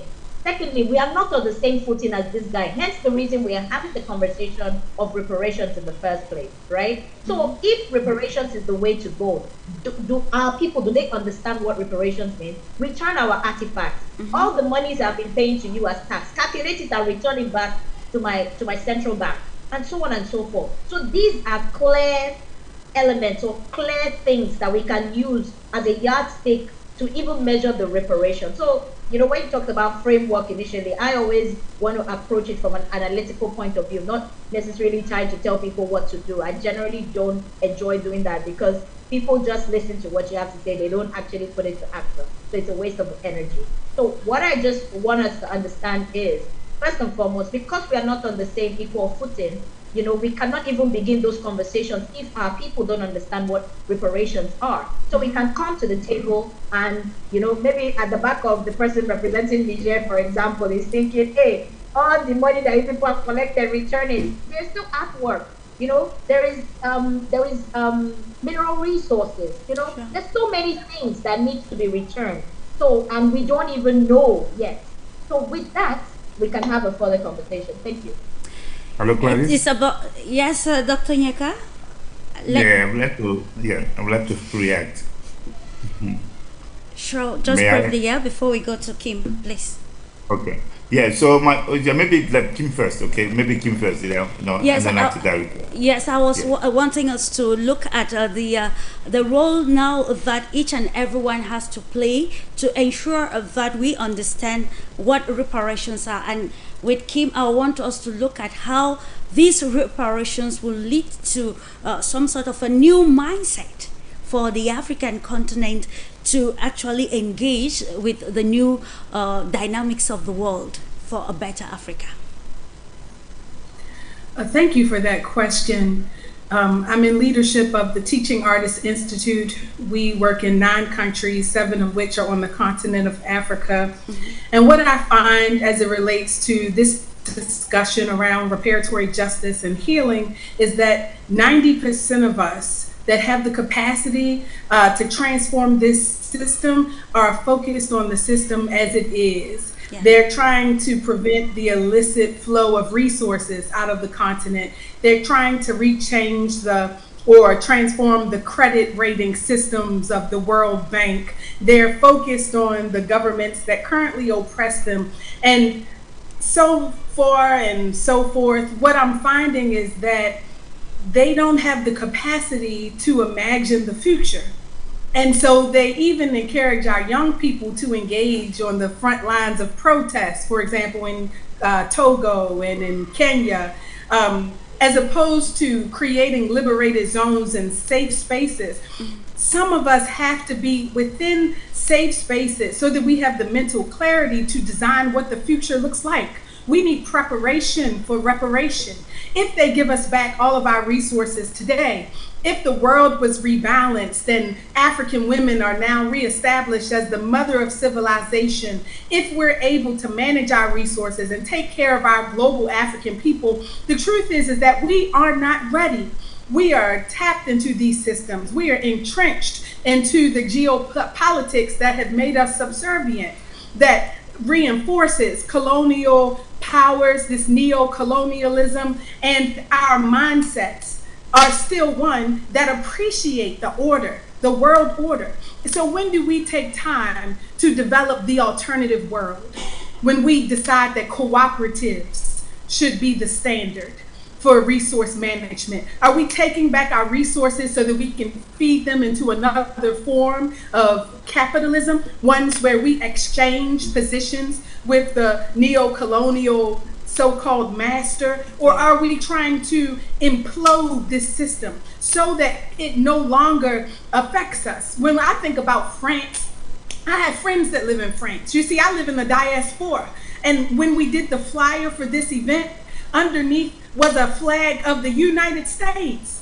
When people see me, they see the United States. But I tell you about the United States that reminds me of my history, and it isn't the one that we're talking about when we talk about Trumpism. It's the story of two worlds. The same thing for France. When I think about the French, and most of the resources that they steal from the continent don't benefit the average French person, don't benefit the French people. And so what I'm saying is that we need to take a step back so that we can be prepared to remake the world, one that serves humanity. Because global African people, we are the original human beings. It's our job to establish and reestablish humanity. We're supposed to be in leadership. We're supposed to manage the world's resources and bring us in balance with nature. And we don't have the time to focus on our action plan and our blueprint for how we plan to do that, because we're so tired and trying to undo what they've done. And so with our organization, we say that culture is the new currency.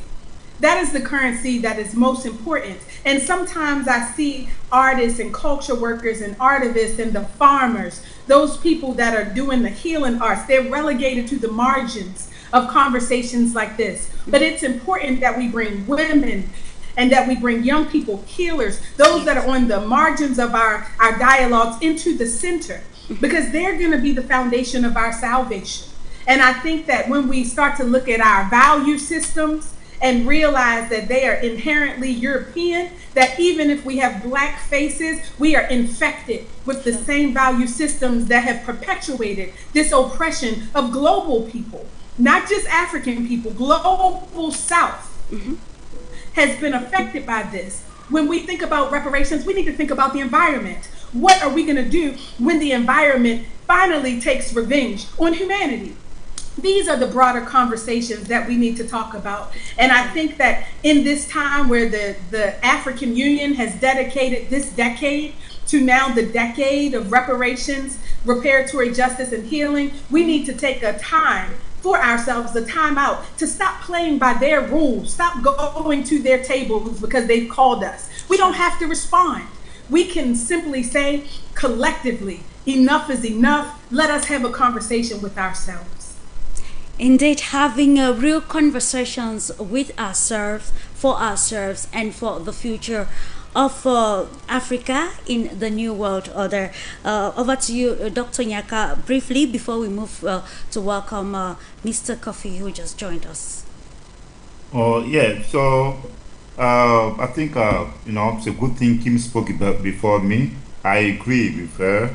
And then even what Kike said, one of the difficulties for us is that we don't have, we cannot build, I'm talking about those who are not in power.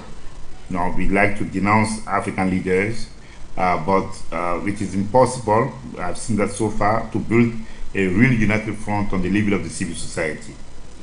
And then, so if we cannot come together, how are we going to agree on a common blueprint? Because this is for Kike. People have done work. Reparation is not about just financial compensation, is about restitution of the cultural artifacts, is about the reform of the educational system, it is about teaching the true history of Africa, it is about healing the communities, it is about many other aspects, it's about all those elements. So people have done research. CARICOM has a 10-point plan about reparation. And in the African Union, people are trying to do what they can do.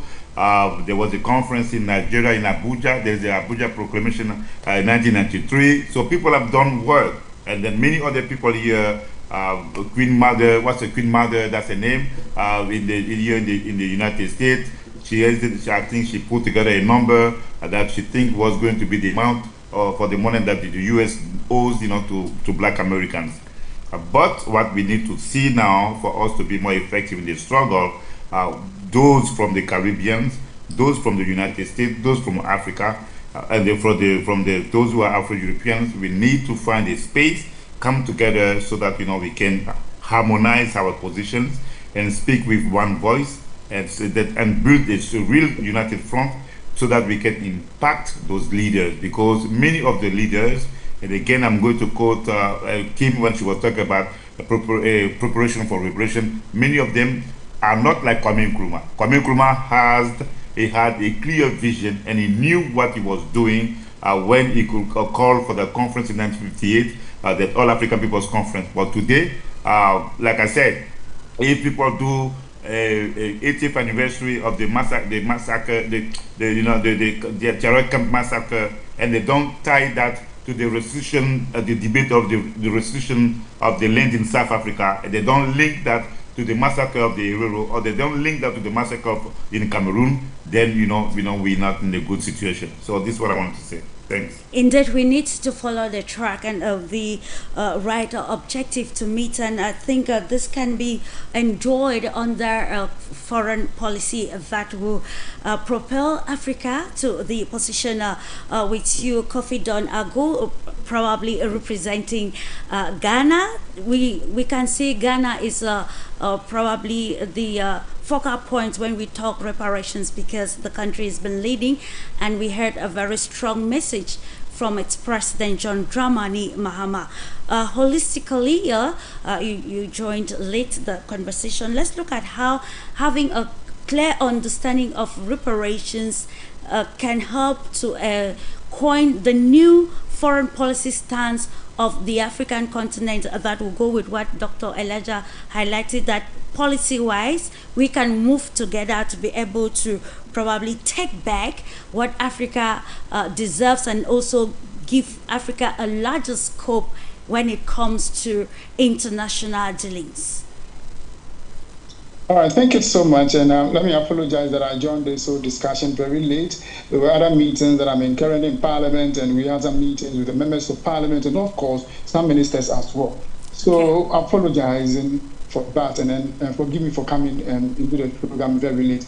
But yes, as you rightly said, our President John Dramani Mahama, has been leading the change for African unity and championing for reparations. And then here, I believe that most of the things that are happening over here, it calls for unity, and that is what our President Mahama, which he has emphasized, that Africa's demand for reparative justice is no longer a whispering, but it's a unified demand, and which must be grounded in historical truth. And then talking about morality and talking about issues that will be able to unwavering this commitment, he thinks that it will give us the opportunity to have a dignified African, union. Mm-hmm. And then also in a global solidarity, Ghana is seeking to have a global partnership to shape a more and just equitable world. What this thing means is that if Africans said we want to come together, then it means that every African country must have, so to speak, that kind of freedom. But how to speak around, we don't have that freedom. And there is a talk saying that new colonialism, and that's a fact. It means that Africa don't have what to say. Africa don't have the power to say, this is what we want to do. Because when you go to bilateral talk, or when you look at the global economics, every trade that we have is being determined by our foreign counterpart, that's the global norm, which is not good for us at all. So looking at the discussions and looking at the what is happening in Paris, and of course with Niger coming to the table to have a talk on the wrongs that have happened over the period of years, I think it's in the right direction. But for us to be able to come out strongly, there should be unity. And I've been preaching unity for quite some time now. When you say unity, it is not just to say that we are all African people, we play football, we do all these things together, but rather, even barriers that have us to trade, they are barriers that is not enabling us to be able to have that kind of African trade. Currently, the African continental trade, headquarters is in Ghana. But how many African countries have opportunity to be able to trade and trade very well? And that's a very big question that we need to ask ourselves. Now, the upcoming event in Togo and Togo, Ghana and Togo, sure, will, I believe that, which is also being sponsored by co-sponsors in a high UN assembly. I believe that this year, September, this program that is going to come in, it further will advance this agenda. And I think Ghana is taking the charge. And I'm very happy that our President John Dramani Mahama, is taking this upon himself to make sure that we are able to say that yes, Africa has come to age, and we will be able to do things on our own. Because what is happening in the African continent, it's like you have the freedom, but you don't have it. One moment you have it, the other time you don't have it. And that's a very big problem for us in Africa. Now, this I call it's a movement. And it's a movement because when we're able to do that, it will help us, and one of the aims is to correct the historical wrongs that has happened over the period of years. This, I believe, also will promote unity. Apart from promoting unity, it will also ensure a brighter future for Africans. So for me, Ghana championing this whole thing, it's something that all of us must put our shoulders on the wheel to make sure that we are able to work and make sure Africa become, independent, so to speak. Because if you say we have independent, I don't think that we have any, because Ghana, Ivory Coast have the largest production of cocoa. But when we come to the world market, what do we see in terms of pricing?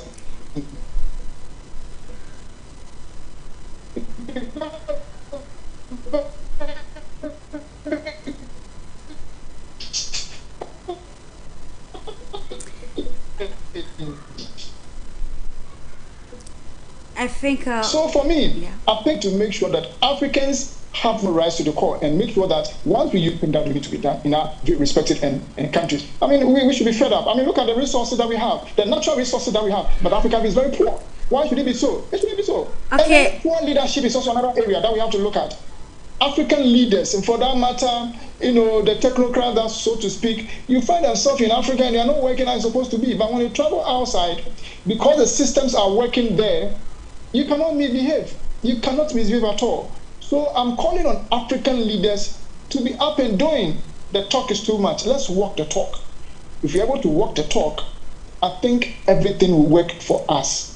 Yeah, thank you so much. Let me stay with you, please. Don't go, Mr. KOFI. We know that before the former president of Ghana left, there were protests or some sort of revendication coming with pressure on the Nana Akufo-Addo's government about his alignment still with the International Monetary Fund. And today we're talking about reparations, looking at France's stance with Niger, also wanting to understand reparation in a very broader aspect of it.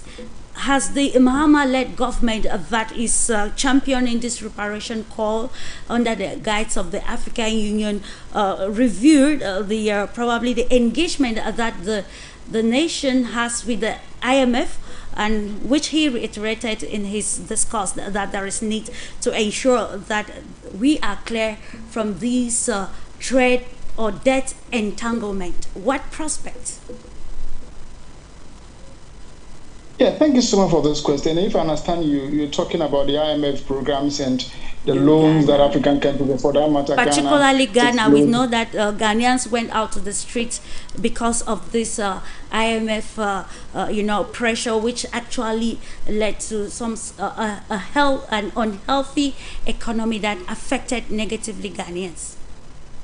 Yes, so yes, you are right. When you look at the IMF programs and other international organizations program giving money to African countries, especially in Ghana, as we speak right now, going into their program, it means that there are rules and regulations and other things that they will tell you to do and follow, which at the end of the day will not be in your good interest. But because you are in debt, you are indebted to them, you are compelled, and you don't have option. And this one comes back to the poor management of our economy, because I can't understand and I cannot phantom an African country, especially like Ghana, where we have gold, we have timber, we have bauxite, we have so many other things, and we cannot take care of ourselves. And that is a total chaotic situation I find ourselves. And I question myself that why is it so? So it means that it's about leadership. If leadership get it right, I think all of us will be able to get it right. And that is what we are pushing. Some civil society organizations in Ghana and individuals and people that talk and have influence are talking about it. We should be able to do things on our own. So yes, the previous government went to IMF and the conditionalities and other things that are there. It is not something good to try to map out, because you see, the one that's lending you have power, have the authority to tell you what to do. And once you don't have it and it's giving it to you, There's nothing you can do than to listen to their programs and then the directions and the conditions that are attached to the loan that they give to you. So for me, I think that when Africa is really united, not the unity that we're seeing, when we are really united, we will be able to work among ourselves, have bilateral trade among ourselves, and that will really help us than the short-term measures that we take in our respective countries. So for me, yes, it happened in the previous government, and I'm thinking and praying that we will not go back to the IMF again, because the IMF will cut down so many other social programs that you want to have, and that wouldn't help at all. It doesn't help. We've been there for 17 times, so I stand to be corrected, but I've been there 17 times. I'm not too sure that has really helped us. If we are able to have our own grown things here, we are able to manage our own things here, we will be better off. China has done it, other Asian countries have done it, and they are better off. Why can't we do it? We have all the resources over here. I'm challenging all government in Africa to take it boldly to themselves, and they will be able to make it. Thank you. Indeed, they'll be able to make it with you, Dr. Elijah ENOAKU. We are looking at the economic aspect of it, and probably under the African Continental Free Trade Area, and how this new dispensation with a well-defined economic probably, I don't know if I should say foreign policy, that these reparation movements will help fasten the practicality and the sustainability of the African Continental Free Trade Area, a very good historic flagship of about 1.5 billion people, and of course how this will rewrite the economic, political, social scope for all Africans. Clarice, let me start by Mr. KOFI. Let me start by responding to Mr. KOFI, the gentleman from Ghana, because the Ghanaian case is a typical example of why Africa, it's not, even if you take all the money from the Western powers that want to do reparations in Africa and give it to Africa that we have right now, it's not going to solve the problem. Because the system in place and the institutions in place in Africa are very weak. We in Africa must admit that and start from there. If you take all the money, take all the artifacts, take everything that we have here in the Western world and send it to Africa, you are not still going to solve the problem in Africa. The former president of Guyana, what's his name? I think the one before this one. Exactly, the one before this one. He went to France and in front of the whole world made a speech and said, Africa does not need your money. Africa does not need this. Africa does not need loans. Africa does not need IMF. Africa does not need the World Bank.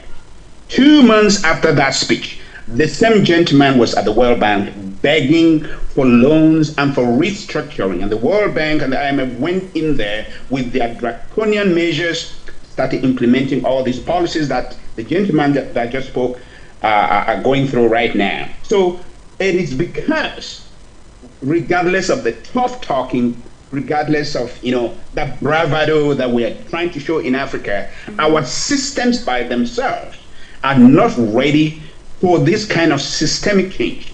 We must start from there. I mean, this is tough love, and I have to say it. Even in as much as we criticize these Western powers and all the colonial antics in Africa and whatever they want to grab from Africa, we ourselves must be able to look at ourselves in the mirror and look at our systems and look at our policies and our government and say, we need to do something about it. And it has been done in Africa. If you go to Botswana today, Botswana is succeeding for many reasons that we can analyze here, that Botswana refused. They have categorically over the years refused loan from the IMF, refused loan from the World Bank, and they have instituted a policy where every single mineral or product that comes out of Botswana is going to be semi-produced or finished on the land of Botswana before it is shipped into the Western world. That alone has boosted the economy of Botswana in such a way that Botswana is now cash flow positive. A country that's cash flow positive as we speak. On the continent of Africa, let's take Mali, for example. Burkina Faso, sorry. For example, Sure. this gentleman launched a program that said, we are not going to rely on foreign countries to finance the industrialization process that we are carrying out in Burkina Faso. He, encouraged other, internal donors, partners, and so on the finance market. And it did not take up to 5 months, and he was able to come up with a budget that was internally financed. And that budget, as we speak right now, does not depend on the IMF, does not depend on the World Bank or anything, and he's running the country efficiently. Sure. Take the contrary, Nigeria, as we speak, a country that is blessed with every single thing that you can think of, whether it's intellectuals, whether it is minerals, whether it is systems, or whatever it is, it's struggling. Going to the World Bank, borrows money. As they borrow money, what do they do with that money? They increase the salary of the members of parliament. Kiki is here, can testify to this. These are things that are real. Increase the salary of government people, parliamentarian, give this, do this. So what we are trying to say here is that the systems that we have in Africa cannot, as they are right now, they are not built for expansive development. Even if you carry all the money in the Western world and dump it on Africa now, Africa will not still move ahead. It is negative to say, but this is the truth, and this is tough love, that we must look at ourselves in the mirror. Because look at the debt cycle that Africa is going through. It's a debt spiral. You go borrow money, you spend all your time servicing that debt, not paying the debt, you're servicing interest rate, and so on. If you come out of that, you put systems in place like Botswana and Mali has already done, and you see the success rate that they are achieving right now, that tells you that the problem is not just the reparation and getting money from the Western powers, dump it in Africa. The problem is that our systems need to change. Our systems are so volatile. The reason Ghana went back to the World Bank is because their system is so volatile. They produce a lot of raw materials and just ship it out. Very little is finished in Ghana, on the soil of Ghana. Even the cocoa that he mentioned about. How many cocoa semi-finished product do you have in Ghana or Ivory Coast? Very minimal. They produce that, send it to the Western world. The Western world finish the chocolate, send it back to Africa at almost 10 times the price of what the cocoa cost. So our systems are not built for long-term development. Our systems are not built for that. Number two, the second part of your question, how does Africa come out of this? A lot of people have already talked about coming out together and so on. If you look at the trade on the continent of Africa now, intra-African trade is less than 3% of the volume of trade that goes on in Africa. Those are the weaknesses that we find on the African continent. Because take the money, for example, we say reparations, France take this amount of money, dump it into African countries, Germany take this amount of money, dump it into African countries. What is going to happen tomorrow is that money is going to flow back to France, flow back to the United States, flow back to Europe the following day. Why? Because the volume of trade between African countries and these countries is so gigantic in such a way that money cannot stay on the continent of Africa. These intra-African trade that we talked about, it has been talked about 2063, the Agenda 2063. If African countries are wise, they should focus on that intra-trade between African countries. I know that there are barriers, the logistics and so on, but there are things that on a practical terms African countries can do. Look at the duties between African countries. Look at what it takes for an African to get a visa from one African country to the other. Just look at those simple things that can be done. Okay. You can have a business in Nigeria. It will take you the eye of the needle to get a license to practice your business in neighboring Cameroon. Those are barriers that can easily be removed. I know that there are other gigantic, like, railways and logistics and so on, but those things can be taken care of when the minimal things have been done. But we have not done this. We are talking about reparations from the Western world and so on. So there is a lot of weaknesses in the economies and the systems of Africa. I don't want to, it would be another program to talk about the corruption and everything that's happening in Africa. And we are going to come everything being equal. Everything being equal. Let's say there's not corruption and so on. The systems that we have in place in Africa are very weak and insufficient. My colleague, I would say the one from the United States, I can't remember her name, who came, mentioned about, climate change and all this and so on. If you look at the pollution that's happening in the world, it's not happening in Africa. Africa is bearing the brunt of it. But when they went to this COP29 or whatever number it is, and Africans were saying that we need money to, fight climate change, and Africa will be the center of it because you guys are polluting, we are bearing the brunt of it. Who are those who are fighting against it? We should be running out of place. Yeah. It's the same people. So that is what I'm saying, that our systems, the gaps in our systems, not just infrastructure, because everybody will say, oh no, we don't have the infrastructure, we don't have the farm, the market road, we don't have the rail, we don't have the logistics. That's why African countries cannot trade among themselves. I said, not true. There are systemic problems within the African economies that needs to be taken care of if the political will is there. The problem is that the political will is not there. That's what we are lacking in Africa. Okay. Because in the few countries where the political will is there, we've seen the success rate, and it is giving us hope that Africa can follow suit. The rest of African countries can follow suit.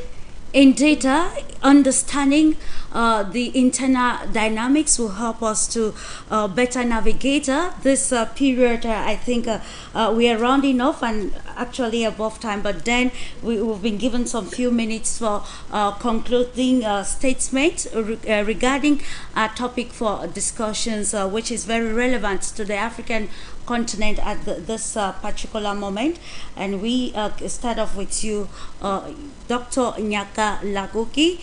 We are looking at how the impending Pan-African Congress and even other platforms with the Ubuntu philosophy can now internalize all of these aspects, look at the internal problems that will be reverberated in this already reverberated in the reparation struggle that will better situate us for a better Africa. Thanks very much. It was a beautiful show. Then the panelists really spoke very well. I agree with most of the things that they said.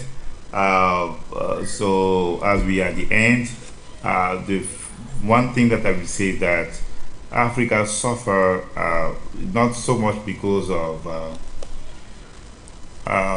all the problems that my brother Dr. Elijah spoke about. Yes, they're part of the problem, but we suffer for the loss of the vision.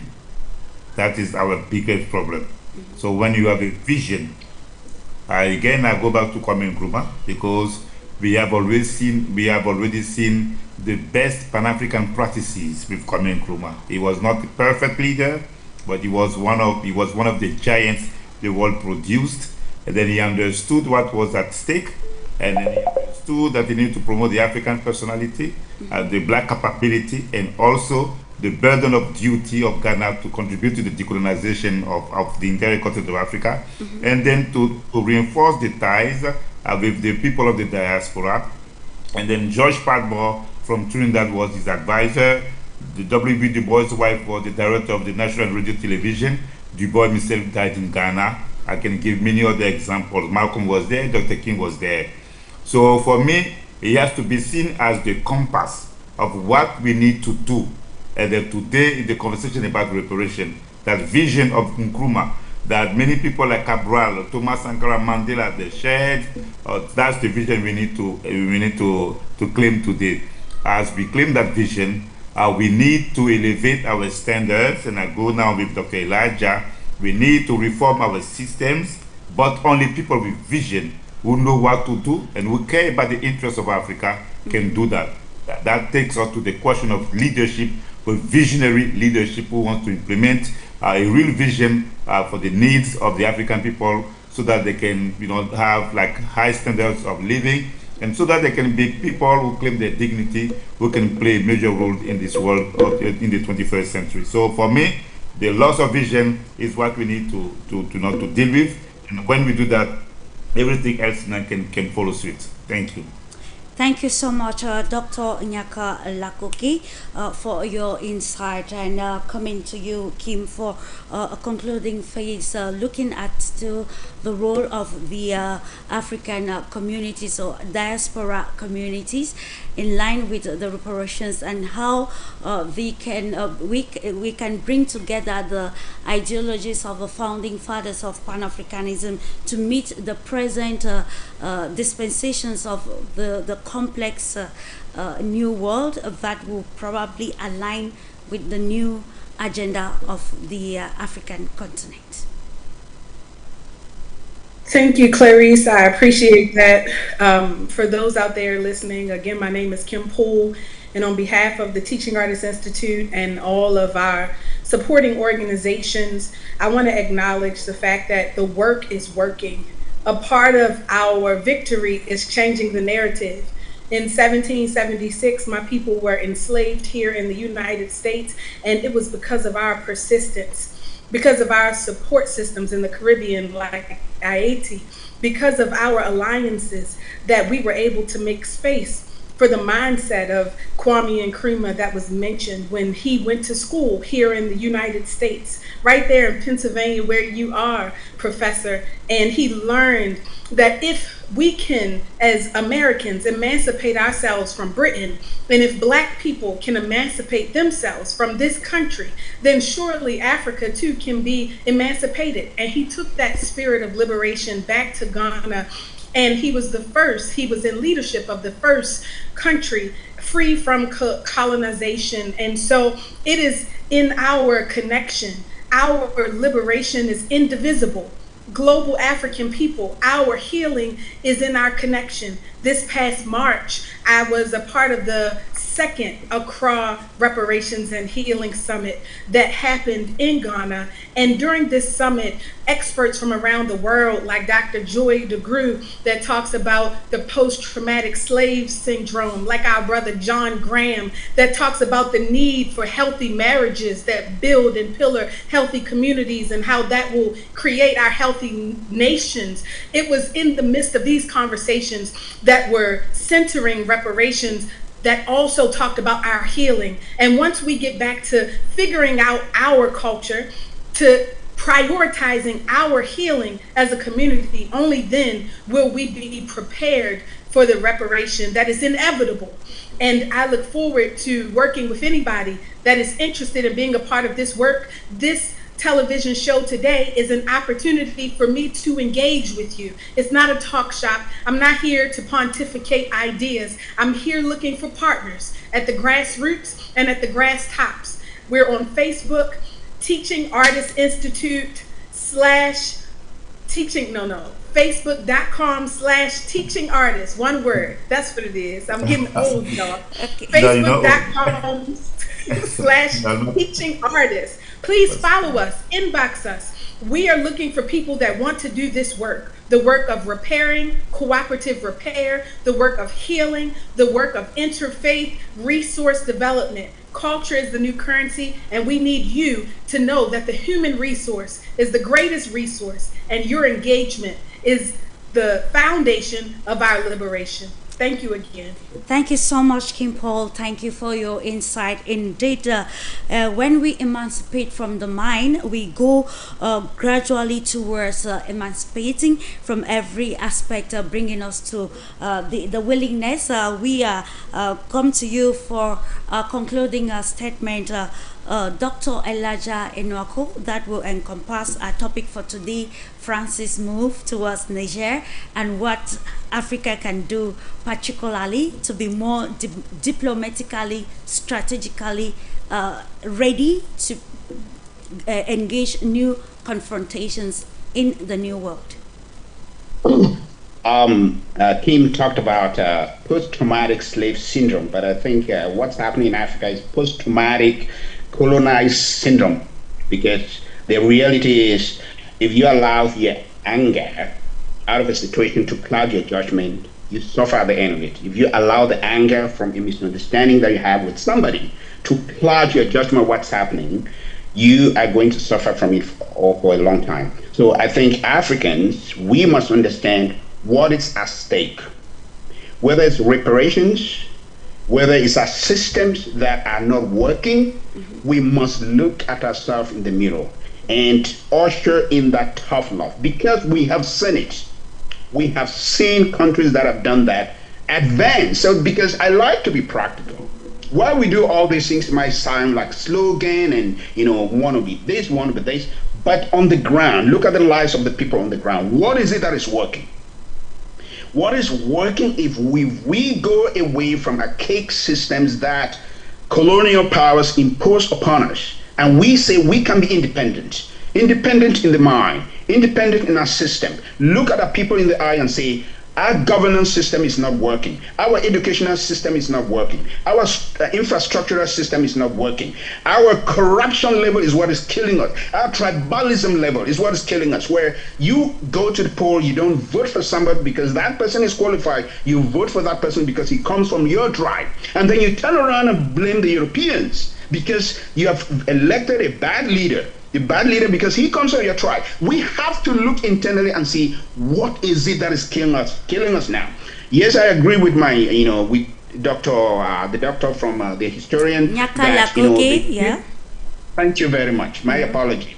That the spirit of Kwame Nkrumah, we need to inhabit that and so on. But I keep saying to my friends that Africa, we don't need to wait for a fusion of all the African states into one conglomerate for us to carry the mantle of Kwame Nkrumah to where it needs to be. We don't need to wait for that. Africa has every single thing it can take to defeat all the imperialists in the world, because we have the resources, we have the manpower, we have the intellectuals, we have everything that it takes.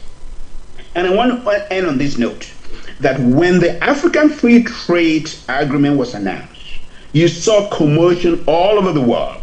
The European Union was asking questions, what does it mean for us? North America were asking questions, what does it mean for us? That tells you that it is a gigantic economy, an economy of $3 trillion that we are dealing with huge potential in such a way that if they implement the agreement of the African Free Trade Agreement, the policies of African Free Trade Agreement, I'm telling you that Africa is going to become the El Dorado of the world, and we are not going to be here talking about all these things. So again, we have everything it will take to succeed. We just need to be strategic and make sure that we look inward and see what is killing us now before we even talk about taking whatever is in the Western world, reparations and all whatnot. If we do that, if we apply the models that have worked, like what is working in Botswana and what is working in Mali, I'm telling you, Africa will be far ahead. Thank you. It's all about intentionality, and we're rounding off with you, Mr. KOFI, the way forward. We have understood that to have these reparations, or to give importance to these reparation movement across Africa, there is need to actually handle some of the major impediments which largely actually lie around the political lines of the country, the continent, to be able to stand the challenges. It is said that in cyber criminality, the more you protect your data, the more you need to derive or look for new models or new ways to make that data safe. And I think this is something that applies to the African continent. The more we are conscious of the colonial mistakes, the more we are conscious of the revolution across Africa, the more we will be intentional about bringing a right framework or model that will help cement the cracks that were created in the past, which affects the present, which we want to correct in the future. We write off with you. We end with you, Mr. KOFI. Yeah, thank you once again for the opportunity to speak. I think the last speaker have said it all. before we can talk about any other thing, the right and the corrections of things that have been done centuries or years ago, we must first of all look into ourselves as an Africans, look at what we can do for ourselves.